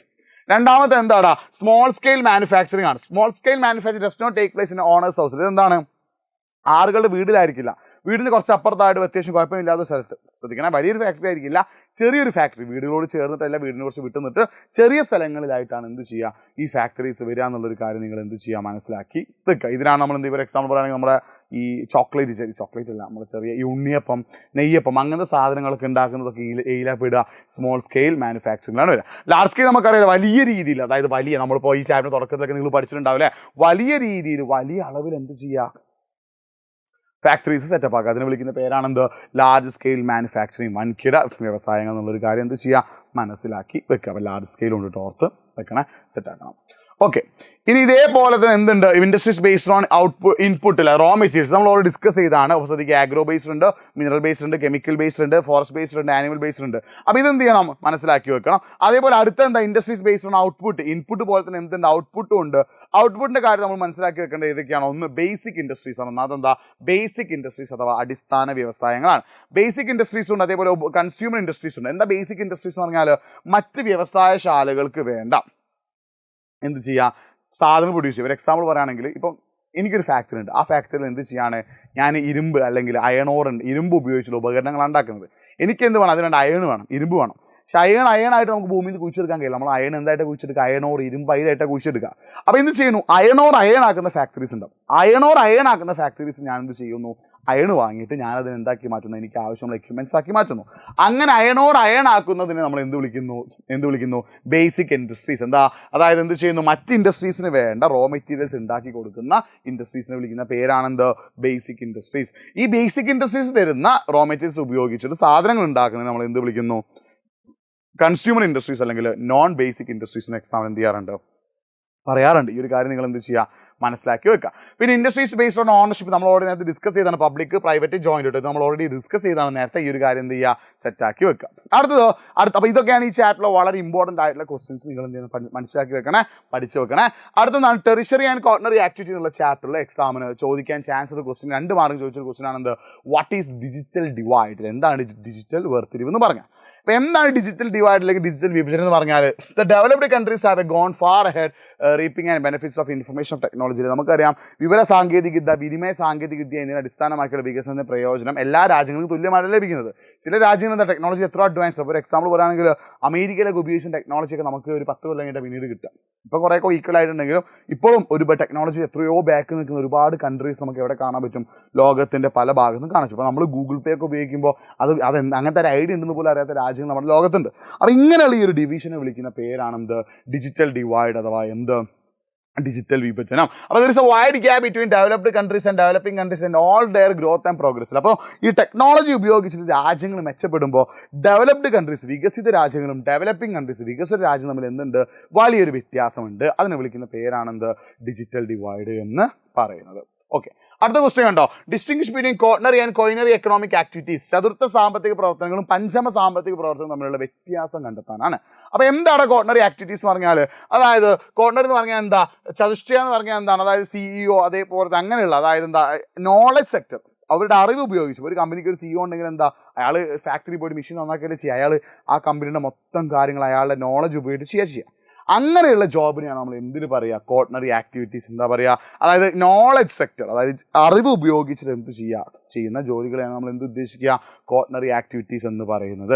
So ഇതുമായി ബന്ധപ്പെട്ട ഒന്നിനാണ് കോയിനറി ആക്ടിവിറ്റീസ്. കോയിനറി ആക്ടിവിറ്റീസ് പറഞ്ഞാൽ എന്താ, കുറേ കൂടി സ്കിൽഫുൾ ആയിട്ടുള്ള ഈ കോർഡിനറി ആയിട്ട് ബന്ധപ്പെട്ടത് തന്നെയാണ്. അതായത് കുറേ കൂടി സ്കില്ലുള്ള, കുറേ കൂടി അടിപൊളി ആയിട്ടുള്ള ആളുകൾ, കുറേ കൂടി സ്കില്ലുള്ള അവർ എന്ത് ചെയ്യാണ്, കുറേ കൂടി എന്ത് ചെയ്യുക, സ്കില്ലുള്ള, അതായത് നല്ല വൈദഗ്ധ്യമുള്ള തൊഴിലാളികൾ. ഇപ്പോൾ നിങ്ങൾ എക്സ്പേർട്സിനെ ഉണ്ടാവില്ല. അപ്പോൾ ഞാൻ എന്ത് ചെയ്യണം, അപ്പോൾ നിങ്ങൾ ട്രേഡിനെ കുറിച്ച് കേട്ടിട്ടുണ്ടെന്ന് എനിക്കറിയില്ല, നിങ്ങൾ ട്രേഡിനെ കുറിച്ചൊക്കെ പഠിക്കും, അതായത് സ്റ്റോക്ക് മാർക്കറ്റ് അങ്ങനത്തെ കാര്യങ്ങളൊക്കെ നിങ്ങൾ ഫ്യൂച്ചറിൽ പഠിക്കുമ്പോൾ അതിലൊക്കെ നമുക്ക് കുറേ കൂടി ഒരു എന്താ പറയുക, ഒരു ഉപദേശം തരാനുള്ള എക്സ്പേർട്സ് ഉണ്ടാവും. അവരൊക്കെ എന്തിലാണ് പെടുക, ഈ കോയിനറി ആക്ടിവിറ്റീസ് ആണ് പെടുക എന്നുള്ളൊരു കാര്യം ഓർത്ത് വെക്കുക. അപ്പോൾ ഇത്രയും കുറച്ച് ക്വസ്റ്റ്യൻസ് എന്ത് ചെയ്യാറുള്ളൂ, ഈ ഒരു ചാപ്റ്റർ മെയിൻ ആയിട്ട് എന്ത് ചെയ്യാറുള്ളൂ, ചോദിക്കാറുള്ളൊരു കാര്യം നിങ്ങൾ എന്ത് ചെയ്യാം, മനസ്സിലാക്കി വെക്കുക കേട്ടോ. അടുത്തത് ട്രാൻസ്പോർട്ട് ആൻഡ് കമ്മ്യൂണിക്കേഷൻ ആണ്. വളരെ ഇമ്പോർട്ടൻ്റ് ആയ ഒരു ചാപ്റ്റർ ആണ്, ഒരുപാട് ഇത് ചോദിക്കുന്നതാണ്. ഒരു ക്വസ്റ്റ്യൻ കണ്ടോ, what is mean by transcontinental railway, give one example. ഭൂഖണ്ഡാന്തര റെയിൽവേ പാത എന്നാൽ എന്ത്, ഒരു ഉദാഹരണം എഴുതാനാണ്. അപ്പോൾ ശ്രദ്ധിച്ച്, എന്താണ് ട്രാൻസ് കോണ്ടിനെന്റൽ റെയിൽവേ എന്ന് പറഞ്ഞാൽ, അതായത് ഒരു കോണ്ടിനെന്റിന്റെ, ഒരു ഭൂഖണ്ഡത്തിന്റെ രണ്ടറ്റങ്ങളെയും തമ്മിൽ ബന്ധിപ്പിക്കുന്ന, രണ്ടറ്റങ്ങളെയും തമ്മിൽ കണക്ട് ചെയ്യുന്ന, രണ്ടറ്റങ്ങളെയും തമ്മിൽ ബന്ധിപ്പിക്കുന്ന റെയിൽവേ പാതയെ വിളിക്കുന്ന പേരാണെന്ത്, ട്രാൻസ് കോണ്ടിനെന്റൽ റെയിൽവേ എന്ന് പറയുന്നത്. ഒരു എക്സാമ്പിൾ ചെയ്താൽ ട്രാൻസ് സൈബീരിയൻ റെയിൽവേ, അതായത് എന്ത് ചെയ്യുന്നു, റഷ്യയുടെ രണ്ടറ്റങ്ങളെ കണക്ട് ചെയ്യുന്ന റെയിൽവേ പാതയാണ് ഇത് ട്രാൻസ് സൈബീരിയൻ റെയിൽവേ. അത് എവിടെ നിന്ന് എങ്ങോട്ടേക്കാ, സെന്റ് പീറ്റേഴ്സ്ബർഗ് ടു, അത് മോസ്കോയിലെ സെന്റ് പീറ്റേഴ്സ്ബർഗിൽ നിന്ന് മോസ്കോയിലെ വ്ളാഡിവോസ്റ്റോക്ക് എന്ന് വരെ കടന്നു പോകുന്നത്. ഏകദേശം 9332 കിലോമീറ്റർ ആണ് എന്ത്, ഈ റെയിൽവേ പാതയുടെ നീളം. അപ്പോൾ ഇത്തരത്തിൽ ഒരു കൺട്രിയിലെ ഒരു കോണ്ടിനെന്റിലെ രണ്ടറ്റങ്ങൾ തമ്മിൽ ബന്ധിപ്പിക്കുന്ന റെയിൽവേ പാതയെ നമ്മൾ എന്ത് വിളിക്കുന്നു, ട്രാൻസ് കോണ്ടിനെന്റൽ റെയിൽവേസ് അല്ലെങ്കിൽ ഭൂഖണ്ഡാന്തര റെയിൽവേ പാത എന്ന് വിളിക്കുന്നു. അടുത്ത ഒരുപാട് തവണ ഈ ഒരു ചാപ്റ്ററിൽ റിപ്പീറ്റ് ചെയ്ത് ചോദിച്ചൊരു ക്വസ്റ്റൻ ആണ്, mention the advantages of water transport. ജലഗതാഗതത്തിൻ്റെ മേന്മകൾ എന്തൊക്കെയാണ് നമുക്കറിയാം, എന്ത് സഹായിക്കുന്നുണ്ട്. Water transport is the most convenient mean to transport large സ്കെയിലിൽ, വലിയ അളവിൽ, അതായത് വൻ തോതിലുള്ള വിമാനങ്ങളിലൊക്കെ കൊണ്ടുപോകാനെക്കാട്ടിയും 5-6 ഇരട്ടി സാധനങ്ങൾ കൊണ്ടുപോകാൻ നമ്മളെ സഹായിക്കുന്ന ഒന്നാണ് എന്ത്, വാട്ടർ ട്രാൻസ്പോർട്ട് എന്ന് പറയുന്നത്. This is the cheapest means of transport. ഏറ്റവും ചെലവ് കുറഞ്ഞ ഗതാഗത മാർഗമാണെന്ത്, ഇത്. Suitable for large scale cargo export. എന്ത് ചെയ്യുന്നു, വലിയ അളവിൽ സാധനം കൊണ്ടുപോകാൻ നമ്മൾ എന്ത് സഹായിക്കുന്നുണ്ട്, ഇത് സഹായിക്കുന്നുണ്ട്. ഡസ് നോട്ട് കോസ് എനി എൻവയോൺമെന്റൽ പൊല്യൂഷൻ. ഒരു തരത്തിലുള്ള പരിസ്ഥിതി മലിനീകരണം എന്ത് ചെയ്യുന്നില്ല, ഉണ്ടാക്കുന്നില്ല. Most suitable for international trade. അന്താരാഷ്ട്ര വ്യാപാരത്തിന് ഏറ്റവും യോജിച്ചത്. അപ്പോൾ ഈ പോയിന്റ്സ് അങ്ങോട്ടേക്ക് പഠിച്ചു വെക്കുക. എക്സാമിന് ഒരുപാട് നാൾ റിപ്പീറ്റ് ചെയ്ത് ചോദിച്ചിട്ടുണ്ട്. അടുത്ത ക്വസ്റ്റ്യൻ എന്താ? Mention the economic importance of Rhine waterway. Rhine ജലപാതയുടെ സാമ്പത്തിക പ്രവർത്തനങ്ങൾ അല്ലേ. അതിലേക്ക് റെയിൻ വാട്ടർ വേസ് എന്ന് പറഞ്ഞാൽ എന്താ? River Rhine flows to Germany and നെതർലാൻഡ്സിൽ. അപ്പോൾ എന്താ? ജർമ്മനിയിലൂടെയും നെതർലാൻഡ്സിലൂടെയും ഒഴുകുന്ന ഏകദേശം 700 കിലോമീറ്റർ ഉള്ള റിവർ റൈനിൽ സ്ഥാപിച്ചിട്ടുള്ള ഒരു വാട്ടർ വേ ആണ് എന്ത്? River Rhine. അപ്പോൾ എന്താ? നമ്മുടെ സമുദ്രത്തിൽ പോകുന്ന വലിയ കപ്പലുകൾക്ക് വരെ എന്ത് ചെയ്യാം? ഈ വാട്ടർ വേയിലൂടെ സഞ്ചരിക്കാൻ സാധിക്കും. നിങ്ങൾ ഇതിന്റെ മാപ്പ് കണ്ടോ? ഓക്കെ, ഇത്രയും ദൂരമുള്ളതാണ് എന്ത്? റൈൻ വാട്ടർ വേ എന്ന് പറയാം. അപ്പോൾ river Ruhr joins the Rhine and flows to the rich coal field. അപ്പോൾ ഇതിന്റെ ഒരു എക്കണോമിക് സിഗ്നിഫിക്കൻസ് എന്താ? റൂർ നദി റൈനുമായിട്ട് ചേരുകയും സമ്പന്നമായ കൽക്കരി പാടത്തോട് കൂടി ചേർന്ന് ഒഴുകുകയും ചെയ്യുന്നു. അതേപോലെ തന്നെ പണ്ട് കാലം മുതലേ കൽക്കരി പല ആവശ്യങ്ങൾക്കുമുള്ള കൽക്കരികൾ ഫാക്ടറിയിലേക്ക് എത്തിക്കാൻ എന്ത് സഹായിക്കുന്നുണ്ട്? ഈ ഒരു ജലപാത പണ്ട് മുതലേ സഹായിച്ചിട്ടുണ്ട്. പിന്നെ അത് മാത്രമല്ല, യൂറോപ്പിൽ തന്നെ ഏറ്റവും പ്രധാനപ്പെട്ട ഒരു ഫോർട്ടായിട്ടുള്ള ഡസൽഡോഫ് ഫോർട്ട് ഇവിടെയാണ് സ്ഥിതി ചെയ്യുന്നത്. ഓരോ വർഷം ഏകദേശം എന്ത് ചെയ്യും? 20,000-ലധികം കപ്പലുകളും 2,00,000-ലധികം പിന്നെ ചെറിയ കപ്പലുകളും എന്ത് ചെയ്യുന്നുണ്ട്? ഇതിലൂടെ പോരേറുന്നത് ഓർക്കും ചെയ്യാൻ നിങ്ങളൊന്ന് ഓർത്ത് വെക്കട്ടോ. സോ അത് മാത്രം ജർമ്മനി, ഫ്രാൻസ്, ബെൽജിയം, നെതർലാൻഡ്സ് ഈ രാജ്യങ്ങളൊക്കെ അറ്റ്ലാന്റിക് ഓഷനുമായി അറ്റ്ലാന്റിക് സമുദ്രവുമായിട്ട് ബന്ധിപ്പിക്കുന്നതും എന്താണ്? റൈൻ വാട്ടർ വേ ആണ്. ഈ ഒരു കാര്യം എന്ത് ചെയ്യുക? മനസ്സിലാക്കുക. കാരണം നമ്മളിതിൽ ഒരുപാട് വാട്ടർ വേസ്, ഒരുപാട് ജലഗതാഗതങ്ങളെ കുറിച്ച് പഠിക്കുന്നുണ്ട്, മാർഗ്ഗങ്ങളെ കുറിച്ചിട്ട്. അതുമായിട്ട് ബന്ധപ്പെട്ട ക്വസ്റ്റ്യൻസ് എന്ത് ചെയ്യും? ഒരുപാട് എക്സാമിന് ഈ ഭാഗത്തുനിന്ന് ചോദിക്കാറുണ്ട്. അടുത്ത നിങ്ങൾ ശ്രദ്ധിക്കുക. അടുത്ത ക്വസ്റ്റ്യൻ എവിടാ? അടുത്ത ക്വസ്റ്റ്യൻ കണ്ടോ? സൂയസ് കനാലും പനാമ കനാലും വളരെ ഇമ്പോർട്ടൻ്റ് ആണ്. ഈ ചാപ്റ്റർ ഒരുപാട് തവണ ചോദിച്ചിട്ടുണ്ട്. എന്ത്? സൂയസ് കനാലും പനാമ കനാലുമായിട്ട് ബന്ധപ്പെട്ടതാണ്. സൂയസ് കനാലും പനാമ കനാലുമായിട്ട് ബന്ധപ്പെട്ട ഒരു കാര്യമാണ് കേട്ടോ. ഓക്കെ, ഒന്ന് സെറ്റാക്കി വെക്കുക. അപ്പോൾ എന്ത് ശ്രദ്ധിക്കണേ? സൂയസ് കനാൽ ഏത് വർഷമാണ്? 1869 ഈജിപ്തിലാണ് എന്ത് ചെയ്തത്? സൂയസ് കനാൽ നിർമ്മിച്ചിട്ടുള്ളത്. അപ്പോൾ എന്താണ്? മെഡിറ്ററേനിയൻ സീയെ റെഡ് സീയുമായിട്ട് ബന്ധിപ്പിക്കുന്ന പോർട്ട് സെയ്ഡിനും പോർട്ട് സൂയസിനും ഇടയിലാണ് ഇത് സ്ഥിതി ചെയ്യുന്നത്. അതുകൊണ്ടാണ് ഇതിന് എന്ത് ചെയ്തത്? സൂയസ് കനാൽ എന്നുള്ള പേര് വന്നത്. നമുക്ക് ഇന്ത്യയിലേക്ക്, അതായത് യൂറോപ്യൻസിന് ഇന്ത്യയുമായിട്ട് കണക്ട് ചെയ്യാൻ അല്ലെങ്കിൽ ഏഷ്യയുമായിട്ട് കണക്ട് ചെയ്യാൻ സഹായിക്കുന്ന ഒരു കനാലാണ് എന്ത്? Suez canal. ഇതാണ് എന്ത്? സൂയസ് കനാൽ എന്ന് പറഞ്ഞാൽ. അപ്പോൾ ശ്രദ്ധിക്കണേ, സൂയസ് കനാൽ ഏകദേശം 130 കിലോമീറ്റർ നീളവും 15 മീറ്റർ ആഴമുള്ള ഒന്നാണ് എന്ത്? Suez canal. ഏകദേശം ദിവസവും 100 കണക്കിന് കപ്പലുകൾ എന്ത് ചെയ്യുന്നുണ്ട്? സൂയസ് കനാലിലൂടെ കടന്നു പോകുന്നുണ്ട്. അപ്പോൾ ഏകദേശം 12 മണിക്കൂർ സൂയസ് കനാൽ ഒരു കപ്പൽ കടന്നു പോകാൻ ഏകദേശം എത്ര സമയം എടുക്കും? 12 മണിക്കൂർ എടുക്കും. വലിയ ടോൾ നടക്കണം. പക്ഷെ എന്താണ്? അപ്പോൾ അതുകൊണ്ട് തന്നെ വളരെ എളുപ്പത്തിലെത്താം. സൂയസ് കനാൽ മെച്ചെന്താ? ഇന്ത്യൻ സമുദ്രത്തിലേക്ക് വളരെ എളുപ്പത്തിലെത്താനാണ്. പക്ഷെ വലിയ ടോൾ കൊടുക്കേണ്ടത് കൊണ്ട് തന്നെ ചില കപ്പലുകൾ എന്ത് ചെയ്യും? സൂയസ് കനാലിലൂടെ പോവാതെ ചുറ്റി പോകാറുണ്ട് എന്നുള്ളൊരു കാര്യം കൂടി നിങ്ങൾ എന്ത് ചെയ്യുക? മനസ്സിലാക്കി വെക്കുക. രണ്ടാമതാണെന്ത്? പനാമ കനാൽ അല്ലേ. അറ്റ്ലാന്റിക് ഓഷനെ പസഫിക് സമുദ്രവുമായിട്ട് ബന്ധിപ്പിക്കുന്ന ഒന്നാണെന്ത്? Panama canal. ഇത് നിർമ്മിച്ചതാരാ? US ഗവൺമെന്റ് ആണ്. അതായത് പനാമ സിറ്റിയും കൊളോണും തമ്മിലുള്ള ഒരു ബന്ധം. ഏകദേശം 72 കിലോമീറ്റർ ആണ് ഇതിന്റെ നീളം. അപ്പോൾ ഇതാണ് എന്ത് വരുന്നത്? പനാമ കനാൽ വരുന്നത്. ഏകദേശം തന്നെ 12 കിലോമീറ്റർ വലിയൊരു 12 കിലോമീറ്ററോളം ആഴത്തിലുള്ളതാണെന്ന് വലിയൊരു 6 ലോക്ക് സിസ്റ്റം. ഇവിടുത്തെ ഒരു സംവിധാനത്തെ വിളിക്കുന്ന പേരാണെന്ന് 6 ലോക്ക് സംവിധാനം എന്ന് പറയുന്നു. അപ്പോൾ എന്താണ് ഏകദേശം എന്താണ്? USA പ്രധാനപ്പെട്ട 2 നഗരങ്ങൾ പോർട്ട് സിറ്റീസ് ആയിട്ടുള്ള ന്യൂയോർക്കിനെയും സാൻ ഫ്രാൻസിസ്കോയും തമ്മിലുള്ള ദൂരം എന്ത് ചെയ്യാണ്? 13,000 കിലോമീറ്ററോളം കുറയ്ക്കാൻ എന്ത് ചെയ്തിട്ടുണ്ട്? ഈ പനാമ കനാൽ എന്ത് ചെയ്തിട്ടുണ്ട്? ഹെൽപ്പ് ചെയ്തിട്ടുണ്ട്. അപ്പോൾ ലാറ്റിൻ അമേരിക്കൻ കൺട്രീസിനും അമേരിക്കൻ കൺട്രീസിനും എക്കണോമിക്കലി സിഗ്നിഫിക്കൻ്റ് ആയിട്ടുള്ള ഒരു കനാലാണെന്ത്? Panama canal. എന്ത് ചെയ്യുക? മനസ്സിലാക്കി വെക്കാം. പിന്നെ ഡിഫറെൻറ്റ് ഇൻലാൻഡ് വാട്ടർ വേസ്. നമ്മൾ ഈ ഒരു ചാപ്റ്ററിൽ ഒരുപാട് ഇൻലാൻഡ് വാട്ടർ വേസ് പഠിക്കുന്നുണ്ടല്ലേ, അവയെക്കുറിച്ച് വിശദീകരിക്കാനാണ് പറഞ്ഞത്. അപ്പോൾ ഒന്ന് നമ്മൾ ഓൾറെഡി ഡിസ്കസ് ചെയ്ത ഒന്നാണെന്ത്? റെയിൻ വാട്ടർ വേ. നമ്മൾ ഓൾറെഡി എന്ത് ചെയ്തു? റെയിൻ വാട്ടർ വേ ഡിസ്കസ് ചെയ്തു. രണ്ടാമത് എന്താ? ഡാന്യൂബ് വാട്ടർ വേ ആണ്. എവിടെയാണ്? അതായത് ഡാന്യൂബ് ബ്ലാക്ക് ഫോറസ്റ്റിൽ നിന്ന്, അതായത് എന്ത് ചെയ്യാൻ? ബ്ലാക്ക് ഫോറസ്റ്റ് നിന്ന് സ്റ്റാർട്ട് ചെയ്തിട്ട് ഒരുപാട് രാജ്യങ്ങളോട് ഒഴുകുന്നു. അപ്പോൾ എന്ത് ചെയ്യാണ്? ഗോതമ്പ്, തടി, ചോളം തുടങ്ങിയ വലിയ രീതിയിലുള്ള സാധനങ്ങൾ, വലിയ യന്ത്രങ്ങൾ കൊണ്ടുപോകാൻ ആളുകൾ ഉപയോഗിക്കുന്ന ഒരു വാട്ടർ വേ ആണെന്ത്? ഡാന്യൂബ് വാട്ടർ വേ എന്നുള്ളൊരു കാര്യം ഓർത്തു വെക്കുക. യൂറോപ്പ് തന്നെയാണ്. വോൾഗയാണെന്ത്? മറ്റൊന്ന് റഷ്യയിലെ ഏറ്റവും പ്രധാനപ്പെട്ട ഒന്നാണെന്ത്? റഷ്യയിലെ വോൾഗ വാട്ടർ വേ. ഏകദേശം 18,200 കിലോമീറ്റർ ആണ്. അതായത് എന്ത് ചെയ്യാണ്? കാസ്പിയൻ കടൽ വരെ പോകുന്ന ഒന്നാണെന്ത്? ഇത്. അടുത്തത് ദ ഗ്രേറ്റ് ലേക്സ് ആണല്ലേ. ഏതൊക്കെയാണ്? സെന്റ് ലോറൻസ് സീവേ, നോർത്ത് അമേരിക്കയിലുള്ള സുപ്പീരിയർ, ഹൂറോൺ, എറി, ഒണ്ടാരിയോ എന്നിങ്ങനെ ഒരുപാട് തടാകങ്ങളെ കണക്ട് ചെയ്തുകൊണ്ടുള്ളതാണെന്ത്? സെന്റ് ലോറൻസ് ലേക്ക് എന്ന് പറയുന്നത്. സോ എന്ത് ചെയ്യണം? അമേരിക്കയിൽ വളരെ ഇമ്പോർട്ടൻ്റ് ആയിട്ടുള്ള ഒരു വാട്ടർ വേ ആണെന്ത്? ഇത് എന്നുള്ളത് ഓർത്ത് വെക്കുക. അടുത്തെന്താണ്? ഇവിടുത്തെ പ്രധാനപ്പെട്ട 2 തുറമുഖങ്ങളാണ് ഇതൊക്കെ, ഡുലൂത്ത് ആൻഡ് ബഫല്ലോ എന്നുള്ളത് ഓർത്ത് വെക്കുക. ഇതിലൂടെയൊക്കെ എന്ത് ചെയ്യുന്നുണ്ട്? അമേരിക്കയിലേക്ക് ധാരാളം കച്ചവടം എന്ത് ചെയ്യുന്നുണ്ട്?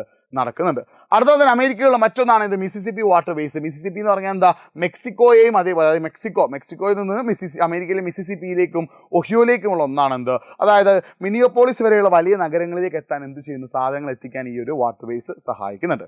അടുത്ത ഒരുപാട് തവണ 2 മാർക്കും ചോദിച്ചൊരു ക്വസ്റ്റ്യൻ ആണ് എന്ത്? What are border roads and write its importance. എന്താണ് അതിർത്തി റോഡുകൾ? ഇവയുടെ പ്രാധാന്യം എഴുതുക. എന്താണ് ബോർഡർ റോഡ്സ് എന്ന് പറഞ്ഞാൽ? എന്താണ്? Road skirting international boundaries are called border roads. അന്താരാഷ്ട്ര അതിരുകൾ കടന്നു പോകുന്ന റോഡുകൾ എന്ത് വിളിക്കുന്നു? ബോർഡർ റോഡുകൾ എന്ന് വിളിക്കുന്നു. അപ്പോൾ എന്ത് ചെയ്യുക? ഇപ്പോൾ ഇന്ത്യയും പാകിസ്ഥാനോ അല്ലെങ്കിൽ ഇന്ത്യയും ചൈനയും തമ്മിൽ ബൗണ്ടറി ഉണ്ടാവും. ഈ ബൗണ്ടറിയെ, അതായത് ബൗണ്ടറീസിലൂടെ കടന്നു പോകുന്ന റോഡുകളെ നമ്മൾ എന്ത് വിളിക്കുക? ബോർഡർ റോഡുകൾ എന്ന് പറയും. അപ്പോൾ ഈ റോഡുകളിലൂടെയാണ് എന്ത് ചെയ്യുക, ബോർഡർ അതിർത്തിയിലേക്ക് ആവശ്യമായിട്ടുള്ള പട്ടാളക്കാർക്ക് ആവശ്യമായിട്ടുള്ള ഭക്ഷണവും വസ്ത്രവും അവർക്ക് ആവശ്യമുള്ള ആയുധങ്ങളും അങ്ങനെ ഒരുപാട് കാര്യങ്ങൾ ഇതിലൂടെയാണ് കടന്നു പോകുന്നത്. നിങ്ങൾ മനസ്സിലാക്കി വെക്കും കേട്ടോ. അപ്പോൾ നിങ്ങൾ ശ്രദ്ധിച്ചേ, ഈ മാപ്പിൽ കാണുന്ന കനാൽ ഏത് കനാലാടാ? Panama canal. നിങ്ങൾ ശ്രദ്ധിക്കുന്നത് ഈ മാപ്പിൽ കാണുന്ന കനാൽ ഏതാ? Panama canal. ഇവിടെ കൊളോൺ കണ്ട് ഓർത്ത് വെക്കുക, അത് ഏത് കനാലാണ്? പനാമ കനാലാണ്. അപ്പോൾ പനാമ കനാലുമായിട്ട് ബന്ധപ്പെട്ട ക്വസ്റ്റ്യൻ എല്ലാ തവണ എന്ത് ചെയ്യാറുണ്ട്? ക്രിസ്മസ് എക്സാമിന് ചോദിക്കാറുണ്ട്. ഇത് ഏതാടാ? ഇത് ശ്രദ്ധിച്ചോ നിങ്ങൾ, ഇത് ഏതാണെന്ന് മനസ്സിലാക്കി വെക്കുക. അതായത് ഇത് ഏതാണ്? ട്രാൻസ് സൈബീരിയൻ റെയിൽവേ ആണ്. റഷ്യയിലൂടെ കടന്നു പോകുന്ന ട്രാൻസ് സൈബീരിയൻ റെയിൽവേ ആണ്. അപ്പോൾ ഇങ്ങനെ ചിത്രം നിന്നിട്ടുണ്ട്, നിങ്ങൾ ടെക്സ്റ്റ് ബുക്കിൽ ഓൾറെഡി നിങ്ങൾ ചിത്രം കണ്ടിട്ടുണ്ടാവും. അപ്പോൾ ഇങ്ങനെയുള്ള ചിത്രം വെച്ചിട്ടുള്ള ക്വസ്റ്റ്യൻസും എക്സാമിന് ചോദിക്കും. ട്രാൻസ് സൈബീരിയൻ റെയിൽവേ ശ്രദ്ധിക്കണേ, ട്രാൻസ് സൈബീരിയൻ റെയിൽവേ ആണിത് എന്നുള്ളൊരു കാര്യം ഓർത്ത് വെക്കുക. അപ്പോൾ നമ്മൾ ഓൾറെഡി എന്ത് ചെയ്തിട്ടുണ്ട്? ഡിസ്കസ് ചെയ്തിട്ടുണ്ട്. അപ്പോൾ ഈ രീതിയിലുള്ള ക്വസ്റ്റ്യൻസ് ഒക്കെ എന്ത് ചെയ്യും? എക്സാമിന് ചോദിക്കും. അടുത്തൊരു ക്വസ്റ്റ്യൻ കണ്ടോ, എന്താണ് ട്രാൻസ്പോർട്ട്, എങ്ങനെയാണ് ഗതാഗത ദൂരം കണക്ക്? അപ്പോൾ എന്താ ട്രാൻസ്പോർട്ട് എന്ന് പറഞ്ഞാൽ, transport provides a facility to carry person or goods from one place and to different means അല്ലേ. വ്യത്യസ്ത മാർഗ്ഗങ്ങളിലൂടെ വ്യക്തികളെയോ അല്ലെങ്കിൽ ചരക്കുകളെയോ എന്ത് ചെയ്യുക, ഒരു സ്ഥലത്ത് നിന്ന് മറ്റൊരു സ്ഥലത്തേക്ക് എത്തിക്കുക. അതിനെ വിളിക്കുന്ന പേരാണെന്ത്? ട്രാൻസ്പോർട്ട് അല്ലെങ്കിൽ ഗതാഗതം. അത് റോഡിലൂടെ നടക്കാം, റെയിൽവേയിലൂടെ നടക്കാം, ഏതിലൂടെ വേണമെങ്കിലും എന്ത് ചെയ്യാൻ നടക്കാം. അപ്പോൾ ഷിപ്പിലും കാർഗോയിലൊക്കെ എന്ത് ചെയ്യുന്നുണ്ട്? ആളുകൾ സാധനങ്ങൾ കൊണ്ടുപോകുന്നുള്ളൊരു കാര്യം കൂടി നിങ്ങൾ എന്ത് ചെയ്യുക? മനസ്സിലാക്കി വെക്കട്ടോ. ഓക്കെ, ഈ ഒരു കാര്യം എന്ത് ചെയ്യുക? മനസ്സിലാക്കി വെക്കുക. പിന്നെ നമ്മൾ മുമ്പത്തെ ചാപ്റ്റർ, അതായത് എന്താണ് ടെറിഷറി ആൻഡ് കോർണറി ആക്ടിവിറ്റീസ് എന്നുള്ളൊരു ചാപ്റ്ററിൽ വന്നൊരു ക്വസ്റ്റൻ ആണ്, അങ്ങോട്ട് എക്സ്ട്രാ ആയിട്ട് വന്നതാണ്. അപ്പോൾ നമ്മൾ ഓൾറെഡി ഡിസ്കസ് ചെയ്തൊരു ക്വസ്റ്റൻ ആണ് എന്ത്? കൊയിനറി ആക്ടിവിറ്റീസിലെ പഞ്ചമ പ്രവർത്തനങ്ങൾ. അപ്പോൾ കൊയിനറി ആക്ടിവിറ്റീസ് നമ്മൾ മുമ്പത്തെ ചാപ്റ്റർ ഡിസ്കസ് ചെയ്ത് ഓർക്കുന്നുണ്ടോ? അപ്പോൾ ആ ക്വസ്റ്റൻ അത്രത്തോളം ഇമ്പോർട്ടൻ്റ് ആണ്. അപ്പോൾ ഇത് ജസ്റ്റ് നിങ്ങൾ എക്സ്ട്രാ ആയിട്ട് ആഡ് ചെയ്ത് വന്നതാണ്. അപ്പോൾ ഈ കൊയിനറി ആക്ടിവിറ്റീസ് അപ്പോൾ പഞ്ചമ പ്രവർത്തനങ്ങൾ എന്താണ് നിങ്ങൾ എന്ത് ചെയ്യണം? മനസ്സിലാക്കി വെക്കണം, വളരെ ഇമ്പോർട്ടൻ്റ് ആണ് കേട്ടോ. പിന്നെ ഇതേപോലെ ഒരു ഫ്ലോ ചാർട്ട് ആ ചാപ്റ്ററുമായിട്ട് ബന്ധപ്പെട്ടിട്ട് 2020 ക്രിസ്മസ് എക്സാമിന് ചോദിച്ചൊരു ഫ്ലോ ചാർട്ട്, അതായത് സർവീസ് സെക്ടർ തൃതീയ മേഖലയെ നിങ്ങൾ ഫില്ല് ചെയ്യാം. അപ്പോൾ നിങ്ങൾ ഫ്ലോ ചാർട്ട് നിങ്ങൾ ടെക്സ്റ്റ് ബുക്കിൽ പഠിച്ചിട്ടുണ്ടാവും അല്ലേ. സർവീസ് സെക്ടർ മേഖല ഏതൊക്കെ വിടും? ഒന്ന് ടെറിഷറി ആക്ടിവിറ്റീസ്, എന്ത് ചെയ്യും? ടെറിഷറി വിടും. പിന്നെ അതേപോലെ തന്നെ എന്താ? കോർണറി വിടും, കൊയിനറി വിടും. നിങ്ങൾ ശ്രദ്ധിക്കണം, എന്താണ് സർവീസ് സെക്ടർ, സേവന മേഖല എന്ന് പറഞ്ഞാൽ 3 കാര്യങ്ങൾ ഉൾപ്പെടുന്നത്. ഏതൊക്കെയാ? ടെറിഷറി ആക്ടിവിറ്റീസ് ഉണ്ട്, കോർണറി ആക്ടിവിറ്റീസ് ഉണ്ട്, കൊയിനറി ആക്ടിവിറ്റീസ് ഉണ്ട്. അപ്പോൾ ടെറിഷറി വരുന്ന ഏതൊക്കെ? ട്രേഡ് ആൻഡ് കൊമേഴ്സ്, ഗതാഗതം, കമ്മ്യൂണിക്കേഷൻ, സർവീസ് ആണ്. കോർണറിൽ ഏതൊക്കെ വരിക? ഇൻഫർമേഷൻ, R&D ബേസ്ഡ് ആണ്. കൊയിനറിൽ ഏതൊക്കെ വരിക? Specialist, decision makers, consultant. അപ്പോൾ ഈ ഒരു ഫ്ലോ ചാർട്ട് നിങ്ങൾ ടെക്സ്റ്റ് ബുക്കിൽ പഠിച്ചിട്ടുണ്ട്, ഇത് പഠിച്ചു വെക്കുക. നിങ്ങളോട് ഇനിയിപ്പോൾ ടെറിഷറി ആക്ടിവിറ്റീസ് എക്സ്പ്ലെയിൻ ചെയ്യാൻ ചോദിച്ചാൽ നിങ്ങൾ ഇതങ്ങോട്ട് പോയിന്റ് ആക്കിയാൽ മതി. ടെറിഷറി ആക്ടിവിറ്റീസ് എന്തൊക്കെ വിടുന്നുണ്ട്? കച്ചവടവും വരുന്നുണ്ട്, ഗതാഗതം വരുന്നുണ്ട്, വാർത്താവിനിമയം വരുന്നുണ്ട്, ആ കാര്യങ്ങൾ ആഡ് ചെയ്യാം. കോർണറി ആക്ടിവിറ്റീസ് എന്തൊക്കെ വരുന്നത്? ഇൻഫർമേഷൻ ബേസ്ഡ് ആയിട്ടുള്ള കാര്യങ്ങളാണ്. പിന്നെ കൊയിനറിൽ എന്തൊക്കെ വരുന്നത്? സ്പെഷ്യലിസ്റ്റ്, ഡിസിഷൻ മേക്കേഴ്സ്, കൺസൾട്ടൻസ്, ആ കാര്യങ്ങൾ നിങ്ങൾ അവിടേക്ക് എന്ത് ചെയ്താൽ മതി? ആഡ് ചെയ്താൽ മതി. ഇനി നമ്മൾ ഇതിലെ പാർട്ട് 1 അവസാനത്തെ ചാപ്റ്റർ ഡിസ്കസ് ചെയ്യാൻ പോവുകയാണ്. എക്സാമിന് ചോദിക്കുന്ന ഒരുപാട് തവണ ചോദിച്ചൊരു ക്വസ്റ്റ്യൻ ആണ് എന്ത്? Distinguish bilateral trade and multilateral trade അല്ലേ. ശ്രദ്ധിച്ചോ, എന്താണ് ബയലാറ്ററൽ ട്രേഡ് എന്ന് പറഞ്ഞാൽ? വെൻ 2 countries, രണ്ട് രാജ്യങ്ങൾ തമ്മിൽ എന്ത് ചെയ്യുക? എന്തെങ്കിലും കച്ചവടത്തിൽ ഏർപ്പെടുക. 2 രാജ്യങ്ങൾ തമ്മിൽ എന്ത് ചെയ്യുക? എന്തെങ്കിലും കച്ചവടത്തിൽ ഏർപ്പെടുകയാണെങ്കിൽ നമ്മൾ അതിനെ എന്ത് വിളിക്കുന്നു? Bilateral trade. 2 രാജ്യങ്ങൾ തമ്മിൽ കച്ചവടത്തിൽ ഏർപ്പെടുകയാണെങ്കിൽ നമ്മൾ അതിനെ എന്ത് വിളിക്കുന്നു? ബൈലാറ്ററൽ ട്രേഡ് എന്ന് വിളിക്കുന്നു. എന്ത് വിളിക്കുന്നു? Bilateral trade. അപ്പോൾ ഇന്ത്യയും ജപ്പാനും തമ്മിൽ കച്ചവടമെങ്കിൽ എന്താണ്? ബൈലാറ്ററൽ ട്രേഡ് ആണ്. എന്നാൽ മൾട്ടിലാറ്ററൽ ട്രേഡ് എന്ന് പറഞ്ഞാൽ എന്താ? ഒന്നിലധികം രാജ്യങ്ങൾ, അതായത് 2 or 3 രാജ്യങ്ങൾ തമ്മിൽ, അപ്പോൾ ഇന്ത്യയും ജപ്പാനും അമേരിക്കയും തമ്മിൽ ഒരു കച്ചവട കരാറിൽ ഏർപ്പെടുക, അല്ലെങ്കിൽ ഇന്ത്യയും ജപ്പാനും സിംഗപ്പൂരും തമ്മിൽ, അപ്പോൾ 2ലധികം രാജ്യങ്ങൾ തമ്മിൽ കച്ചവടത്തിൽ ഏർപ്പെടുന്നത് എന്താണ്? മൾട്ടിലാറ്ററൽ ട്രേഡ് ആണെന്നുള്ളൊരു കാര്യം എന്ത് ചെയ്യുക? മനസ്സിലാക്കി വെക്കാം. അടുത്തത് കണ്ടോ, ഇതിൽ പോർട്സുമായിട്ട് ബന്ധപ്പെട്ട കാര്യം നമ്മൾ പഠിക്കുന്നുണ്ട് അല്ലേ. എന്താ? What are ports of call? Give 1 example. സന്ദർശന തുറമുഖങ്ങൾ എന്നാൽ എന്ത്? ഒരു ഉദാഹരണം എഴുതുക. എന്താണ് പോർട്സ് ഓഫ് കോൾ എന്ന് പറഞ്ഞാൽ? അതായത് this were original ports when ship come to for refuelling, watering and replenishing food stocks. അതായത് സന്ദർശന തുറമുഖം എന്ന് പറഞ്ഞാൽ എന്താ? കപ്പലുകൾ ഇന്ധനം നിറയ്ക്കാനും കപ്പലുകളിലേക്ക് ആവശ്യമായ ഭക്ഷണം നിറയ്ക്കാനും വെള്ളം നിറയ്ക്കാനൊക്കെ ഉപയോഗിക്കുന്ന തുറമുഖങ്ങളെ വിളിക്കുന്ന പേരാണെന്ത്? പോർട്സ് ഓഫ് കോൾ അഥവാ എന്ത്? സന്ദർശന തുറമുഖങ്ങൾ. എക്സാമ്പിൾ ഏതൊക്കെ? യമനിലെ ഈദന്, സിംഗപ്പൂരൊക്കെ എന്താണ് ഇതിനുള്ള എക്സാമ്പിൾസ് ആണെന്ന് ഓർത്ത് വെക്കാം. അടുത്ത 3 കാര്യങ്ങൾ ഡിഫൈൻ ചെയ്യാനാ.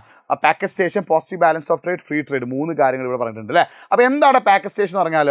സ്മോൾ പോർട്സ് അല്ലെങ്കിൽ ഫെറി പോർട്സ്, സ്മോൾ പോർട്സ് അല്ലെങ്കിൽ ഫെറി പോർട്സ് എന്ന് വിളിക്കുന്ന ഒന്നാണെന്ത്? പാക്കേജ് സ്റ്റേഷൻ എന്ന് പറഞ്ഞാൽ. അപ്പോൾ ഇംഗ്ലണ്ടിലുള്ള കലാസിസും ഇംഗ്ലണ്ടിലുള്ള ഡോവറും ഫ്രാൻസിലുള്ള കലാസിസും ഒക്കെ എന്താണ് ഇതിനുള്ള എക്സാമ്പിളാണ്.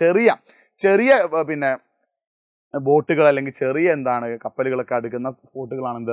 പാക്കേജ് സ്റ്റേഷൻ എന്ന് പറഞ്ഞാൽ. ഇനി ബാലൻസ് ഓഫ് ട്രേഡ് എന്ന് പറഞ്ഞാൽ എന്താ? ഇത്രയേ ഉള്ളൂ. ഈ ബാലൻസ് ഓഫ് ട്രേഡ് 2 രീതിയിലുണ്ട്. പോസിറ്റീവ് ബാലൻസ് ഓഫ് ട്രേഡും ഉണ്ട്, നെഗറ്റീവ് ബാലൻസ് ഓഫ് ട്രേഡും ഉണ്ട്. പോസിറ്റീവ് ബാലൻസ് ഓഫ് ട്രേഡ് പറഞ്ഞാൽ എന്താ? എക്സ്പോർട്ടിങ് കയറ്റുമതി കൂടുകയും ഇമ്പോർട്ടിങ് ഇറക്കുമതി കുറയുകയും ചെയ്താൽ എന്താണ്? പോസിറ്റീവ് ബാലൻസ് ഓഫ് ട്രേഡ് ആണ്. ഒരു രാജ്യത്ത് നിന്ന് കയറ്റുമതി ചെയ്യുന്ന സാധനങ്ങൾ കൂടുകയും ഇറക്കുമതി ചെയ്യുന്ന സാധനങ്ങൾ കുറയുകയും ചെയ്യാം. എക്സ്പോർട്ട് ചെയ്യുന്ന സാധനങ്ങൾ കൂടുകയും ഇമ്പോർട്ട് ചെയ്യുന്ന സാധനങ്ങൾ കുറയുകയും ചെയ്താൽ അതിനെന്ത് വിളിക്കുന്നു? Positive balance of trade. Negative balance of trade പറഞ്ഞാൽ എന്താ? എക്സ്പോർട്ടിങ് കുറയുകയും ഇമ്പോർട്ടിങ് കൂടുകയും ചെയ്യും. നെഗറ്റീവ് ബാലൻസ് ഓഫ് ട്രേഡ് പറഞ്ഞാൽ എന്താ?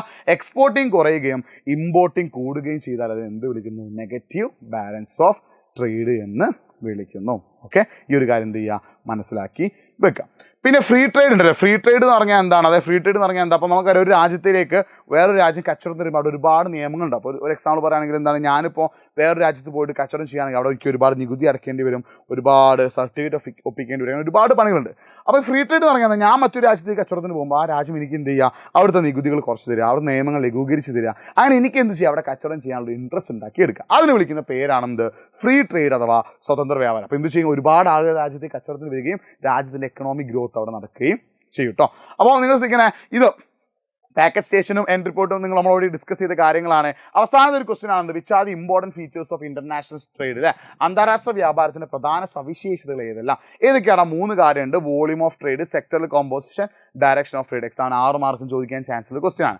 അപ്പോൾ ശ്രദ്ധിച്ച്, എന്തൊക്കെയാണ് ഇന്റർനാഷണൽ ട്രേഡിന്റെ ഇമ്പോർട്ടൻറ്റ് ഫീച്ചേഴ്സ് എന്ന് പറഞ്ഞാൽ, ഒന്ന് വോളിയൂം ഓഫ് ട്രേഡ്. എന്താ വോളിയൂം ഓഫ് ട്രേഡ് എന്ന് പറഞ്ഞാൽ? എത്രത്തോളം, അതായത് ഒരു രാജ്യം എത്രത്തോളം സാധനം ടണ്ണിലാണ് നമ്മൾ കണക്കാക്കുക. ഒരു രാജ്യം എന്ത് ചെയ്യുന്നു? 500 ടൺ അരി കച്ചവടം ചെയ്യുന്നുണ്ട്, അല്ലെങ്കിൽ ഒരു രാജ്യം 500 ടൺ അയൺ ഇരുമ്പ് കച്ചവടം ചെയ്യുന്നുണ്ട്. അപ്പോൾ എത്ര ടൺ, എത്ര അളവിലാണ് സാധനം കച്ചവടം ചെയ്യുന്നത്? അതാണ് എന്തുകൊണ്ട് ഉദ്ദേശിക്കുന്നത്? Volume of trade. അപ്പോൾ ചിലത് നമ്മൾ സേവനങ്ങൾ, ഇപ്പോൾ ഞാൻ നിങ്ങൾക്ക് ക്ലാസ് എടുത്ത് തരുന്നത് തരത്തിലുള്ളൊരു സേവനമല്ല. അപ്പോൾ ഇത് അളക്കാൻ കഴിയില്ല എന്നുള്ളതിൻ്റെ എന്താണ് ഒരു പ്രശ്നമാണെന്ന് മനസ്സിലാക്കി വെക്കുക. അത് കോമ്പോസിഷൻ ട്രേഡ്, അതായത് ഒരു രാജ്യത്ത് എന്തൊക്കെ സാധനങ്ങൾ എക്സ്പോർട്ട് ചെയ്യുന്നുണ്ട്, ഒരു രാജ്യത്തേക്ക് എന്തൊക്കെ സാധനങ്ങൾ ഇമ്പോർട്ട് ചെയ്യുന്നുണ്ട്. അല്ലേ, നമുക്കറിയാം ഒരു രാജ്യം എന്ത് ചെയ്യും? ഒരുപാട് സാധനങ്ങൾ കയറ്റുമതി ചെയ്യും. കാരണം ഒരു രാജ്യത്തെ എല്ലാ സാധനങ്ങളും എന്ത് ചെയ്യാൻ പറ്റില്ല? പ്രൊഡ്യൂസ് ചെയ്യാൻ പറ്റില്ല. അപ്പോൾ അതുകൊണ്ട് ചില സാധനം എന്ത് ചെയ്യും? ഇമ്പോർട്ട് ചെയ്യും. അപ്പോൾ എന്തൊക്കെയാണ് എക്സ്പോർട്ട് ചെയ്യുന്നത്, എന്തൊക്കെയാണ് ഇമ്പോർട്ട് ചെയ്യുന്നത്, അതെന്ത് ചെയ്യുക? മനസ്സിലാക്കി വെക്കുക. അതാണ് എന്ത് ഉദ്ദേശിക്കുന്നത്? കോമ്പോസിഷൻ ഓഫ് ട്രേഡ് കൊണ്ട് ഉദ്ദേശിക്കുന്നത്. അപ്പോൾ അതെന്താവാം? ചിലപ്പോൾ എന്താ, യന്ത്ര സാമഗ്രികൾ, ഗതാഗത ഉപകരണങ്ങൾ, അങ്ങനെ പല രീതിയിലും എന്ത് ചെയ്യും? ചിലപ്പോൾ ഇമ്പോർട്ട് ചെയ്യേണ്ടി വരും. ഇപ്പോൾ നമ്മൾ ഇന്ത്യയൊക്കെ എന്ത് ചെയ്യുന്നു? പെട്രോളിയം ഇങ്ങോട്ട് ഇമ്പോർട്ട് ചെയ്യുന്നുണ്ട്. പക്ഷേ ഇന്ത്യയിൽ നിന്ന് പാലും പഴങ്ങളും അരിയും എന്ത് ചെയ്യുന്നുണ്ട്? എക്സ്പോർട്ട് ചെയ്യുന്നുണ്ട്. അപ്പോൾ ആ രീതിയിൽ നമ്മൾ എന്ത് വിളിക്കുന്നു? Composition of trade. Direction of trade എന്ന് പറഞ്ഞാൽ എന്താ? ഏതൊക്കെ രാജ്യങ്ങളുമായിട്ടാണ് ട്രേഡ് ഉള്ളത്? അപ്പോൾ ഇന്ത്യക്ക് എന്താണ്? ചില രാജ്യങ്ങളായിട്ട് കച്ചവടമുണ്ട്, ചില രാജ്യങ്ങളായിട്ട് കച്ചവടം ഇല്ല. അപ്പോൾ ലോകത്ത് ഇതേപോലെ തന്നെ ഇന്ത്യക്ക് ഇപ്പോൾ എന്താണ്? യുകെയും USA വലിയ അളവിൽ കച്ചവടമുണ്ട്. ഇന്ത്യക്ക് എന്താണ്? അമേരിക്കയും അതേപോലെ UK-യും ഇംഗ്ലണ്ടും ഒക്കെ ആയിട്ട് വലിയ അളവിൽ കച്ചവടമുണ്ട്. എന്നാൽ ചെറിയ രാജ്യങ്ങളുമായിട്ട് എന്താണ്? ഇന്ത്യക്ക് വളരെ കുറച്ച് കച്ചവടം മാത്രമേ ഉള്ളൂ. അപ്പോൾ ഏതൊക്കെ രാജ്യങ്ങളുമായിട്ടാണ് കൂടുതൽ കച്ചവടമുള്ളത്, ഏതൊക്കെ ഭാഗത്തേക്കാണ് കച്ചവടം കുറവ്, അതാണ് എന്തുകൊണ്ട് ഉദ്ദേശിക്കുന്നത്? ഡയറക്ഷൻ ഓഫ് ട്രേഡ് അഥവാ വ്യാപാരത്തിൻ്റെ ദിശ എന്ന് പറയുന്നത് കേട്ടോ. അപ്പോൾ ഈ ഒരു കാര്യം എന്ത് ചെയ്യുക? മനസ്സിലാക്കി വെക്കുക. ഇത് നമ്മൾ ബാലൻസ് ഓഫ് ട്രേഡ് നേരത്തെ ഓൾറെഡി പറഞ്ഞു. അത് പോസിറ്റീവ് ബാലൻസ് ഓഫ് ട്രേഡ് ഉണ്ട്, നെഗറ്റീവ് ബാലൻസ് ഓഫ് ട്രേഡ് ഉണ്ട്. അപ്പോൾ എക്സ്പോർട്ട് കൂടി ഇമ്പോർട്ട് കുറയുകയാണെങ്കിൽ അത് എന്താണ്? പോസിറ്റീവ് ആണ്. എക്സ്പോർട്ട് കുറഞ്ഞ് ഇമ്പോർട്ട് കൂടുകയാണെങ്കിൽ ഇത് എന്താണ്? നെഗറ്റീവ് ബാലൻസ് ഓഫ് ട്രേഡ് ആണെന്നുള്ളൊരു കാര്യം നിങ്ങൾ എന്ത് ചെയ്യുക? മനസ്സിലാക്കി വെക്കുക. അപ്പോൾ ഇത്രയുമാണ് ഈ ചാപ്റ്റേഴ്സ് നമുക്ക് വരുന്ന വളരെ ഇമ്പോർട്ടൻ്റ് ആയിട്ടുള്ള ക്വസ്റ്റ്യൻസ്. അപ്പോൾ ഞാൻ ഇപ്പോൾ ഡിസ്കസ് ചെയ്തതാണ് വളരെ ഇമ്പോർട്ടൻ്റ് ആയിട്ടുള്ള ക്രിസ്മസ് എക്സാമിന് കൂടുതൽ തവണ ചോദിച്ചിട്ടുള്ള വളരെ ഇമ്പോർട്ടൻ്റ് ആയിട്ടുള്ള ക്വസ്റ്റ്യൻസ് ആണ് ഞാൻ എന്ത് ഡിസ്കസ് ചെയ്തത്. അപ്പോൾ നിങ്ങൾ ജോഗ്രഫി, +2 ജോഗ്രഫി എന്ത് ചെയ്യണം? നന്നായിട്ട് വായിച്ച് നോക്കണം മക്കളെ. നിങ്ങളുടെ ടെക്സ്റ്റ് ബുക്ക്, നിങ്ങൾക്കുള്ള നോട്ട്, നിങ്ങൾ സ്കൂളിൽ നിന്ന് നോട്ടും അതൊക്കെ വെച്ചിട്ട് എന്ത് ചെയ്യുക? നന്നായിട്ട് എന്ത് ചെയ്യുക? വായിച്ച് നോക്കുക. അതെന്ത് ചെയ്യുക? സെറ്റപ്പ് ആക്കി വെക്കട്ടെ മക്കളെ. അപ്പോൾ നിങ്ങളുടെ +2 എക്സാം വളരെ എളുപ്പമാവട്ടെ, വളരെ ഈസി ആവട്ടെ എന്ന് വിചാരിക്കുന്നു. അപ്പോൾ ഇതിൻ്റെ സെക്കൻഡ് പാർട്ട് ടെക്സ്റ്റ് ബുക്കിലുള്ള PYQs നമ്മൾ എന്ത് ചെയ്യും? വളരെ ഇമ്പോർട്ടൻ്റ് ആയിട്ട് PYQs നാളെ ഡിസ്കസ് ചെയ്യും. സോ മക്കൾ അതുവരെയും വീണ്ടും കാണാം. ബൈ.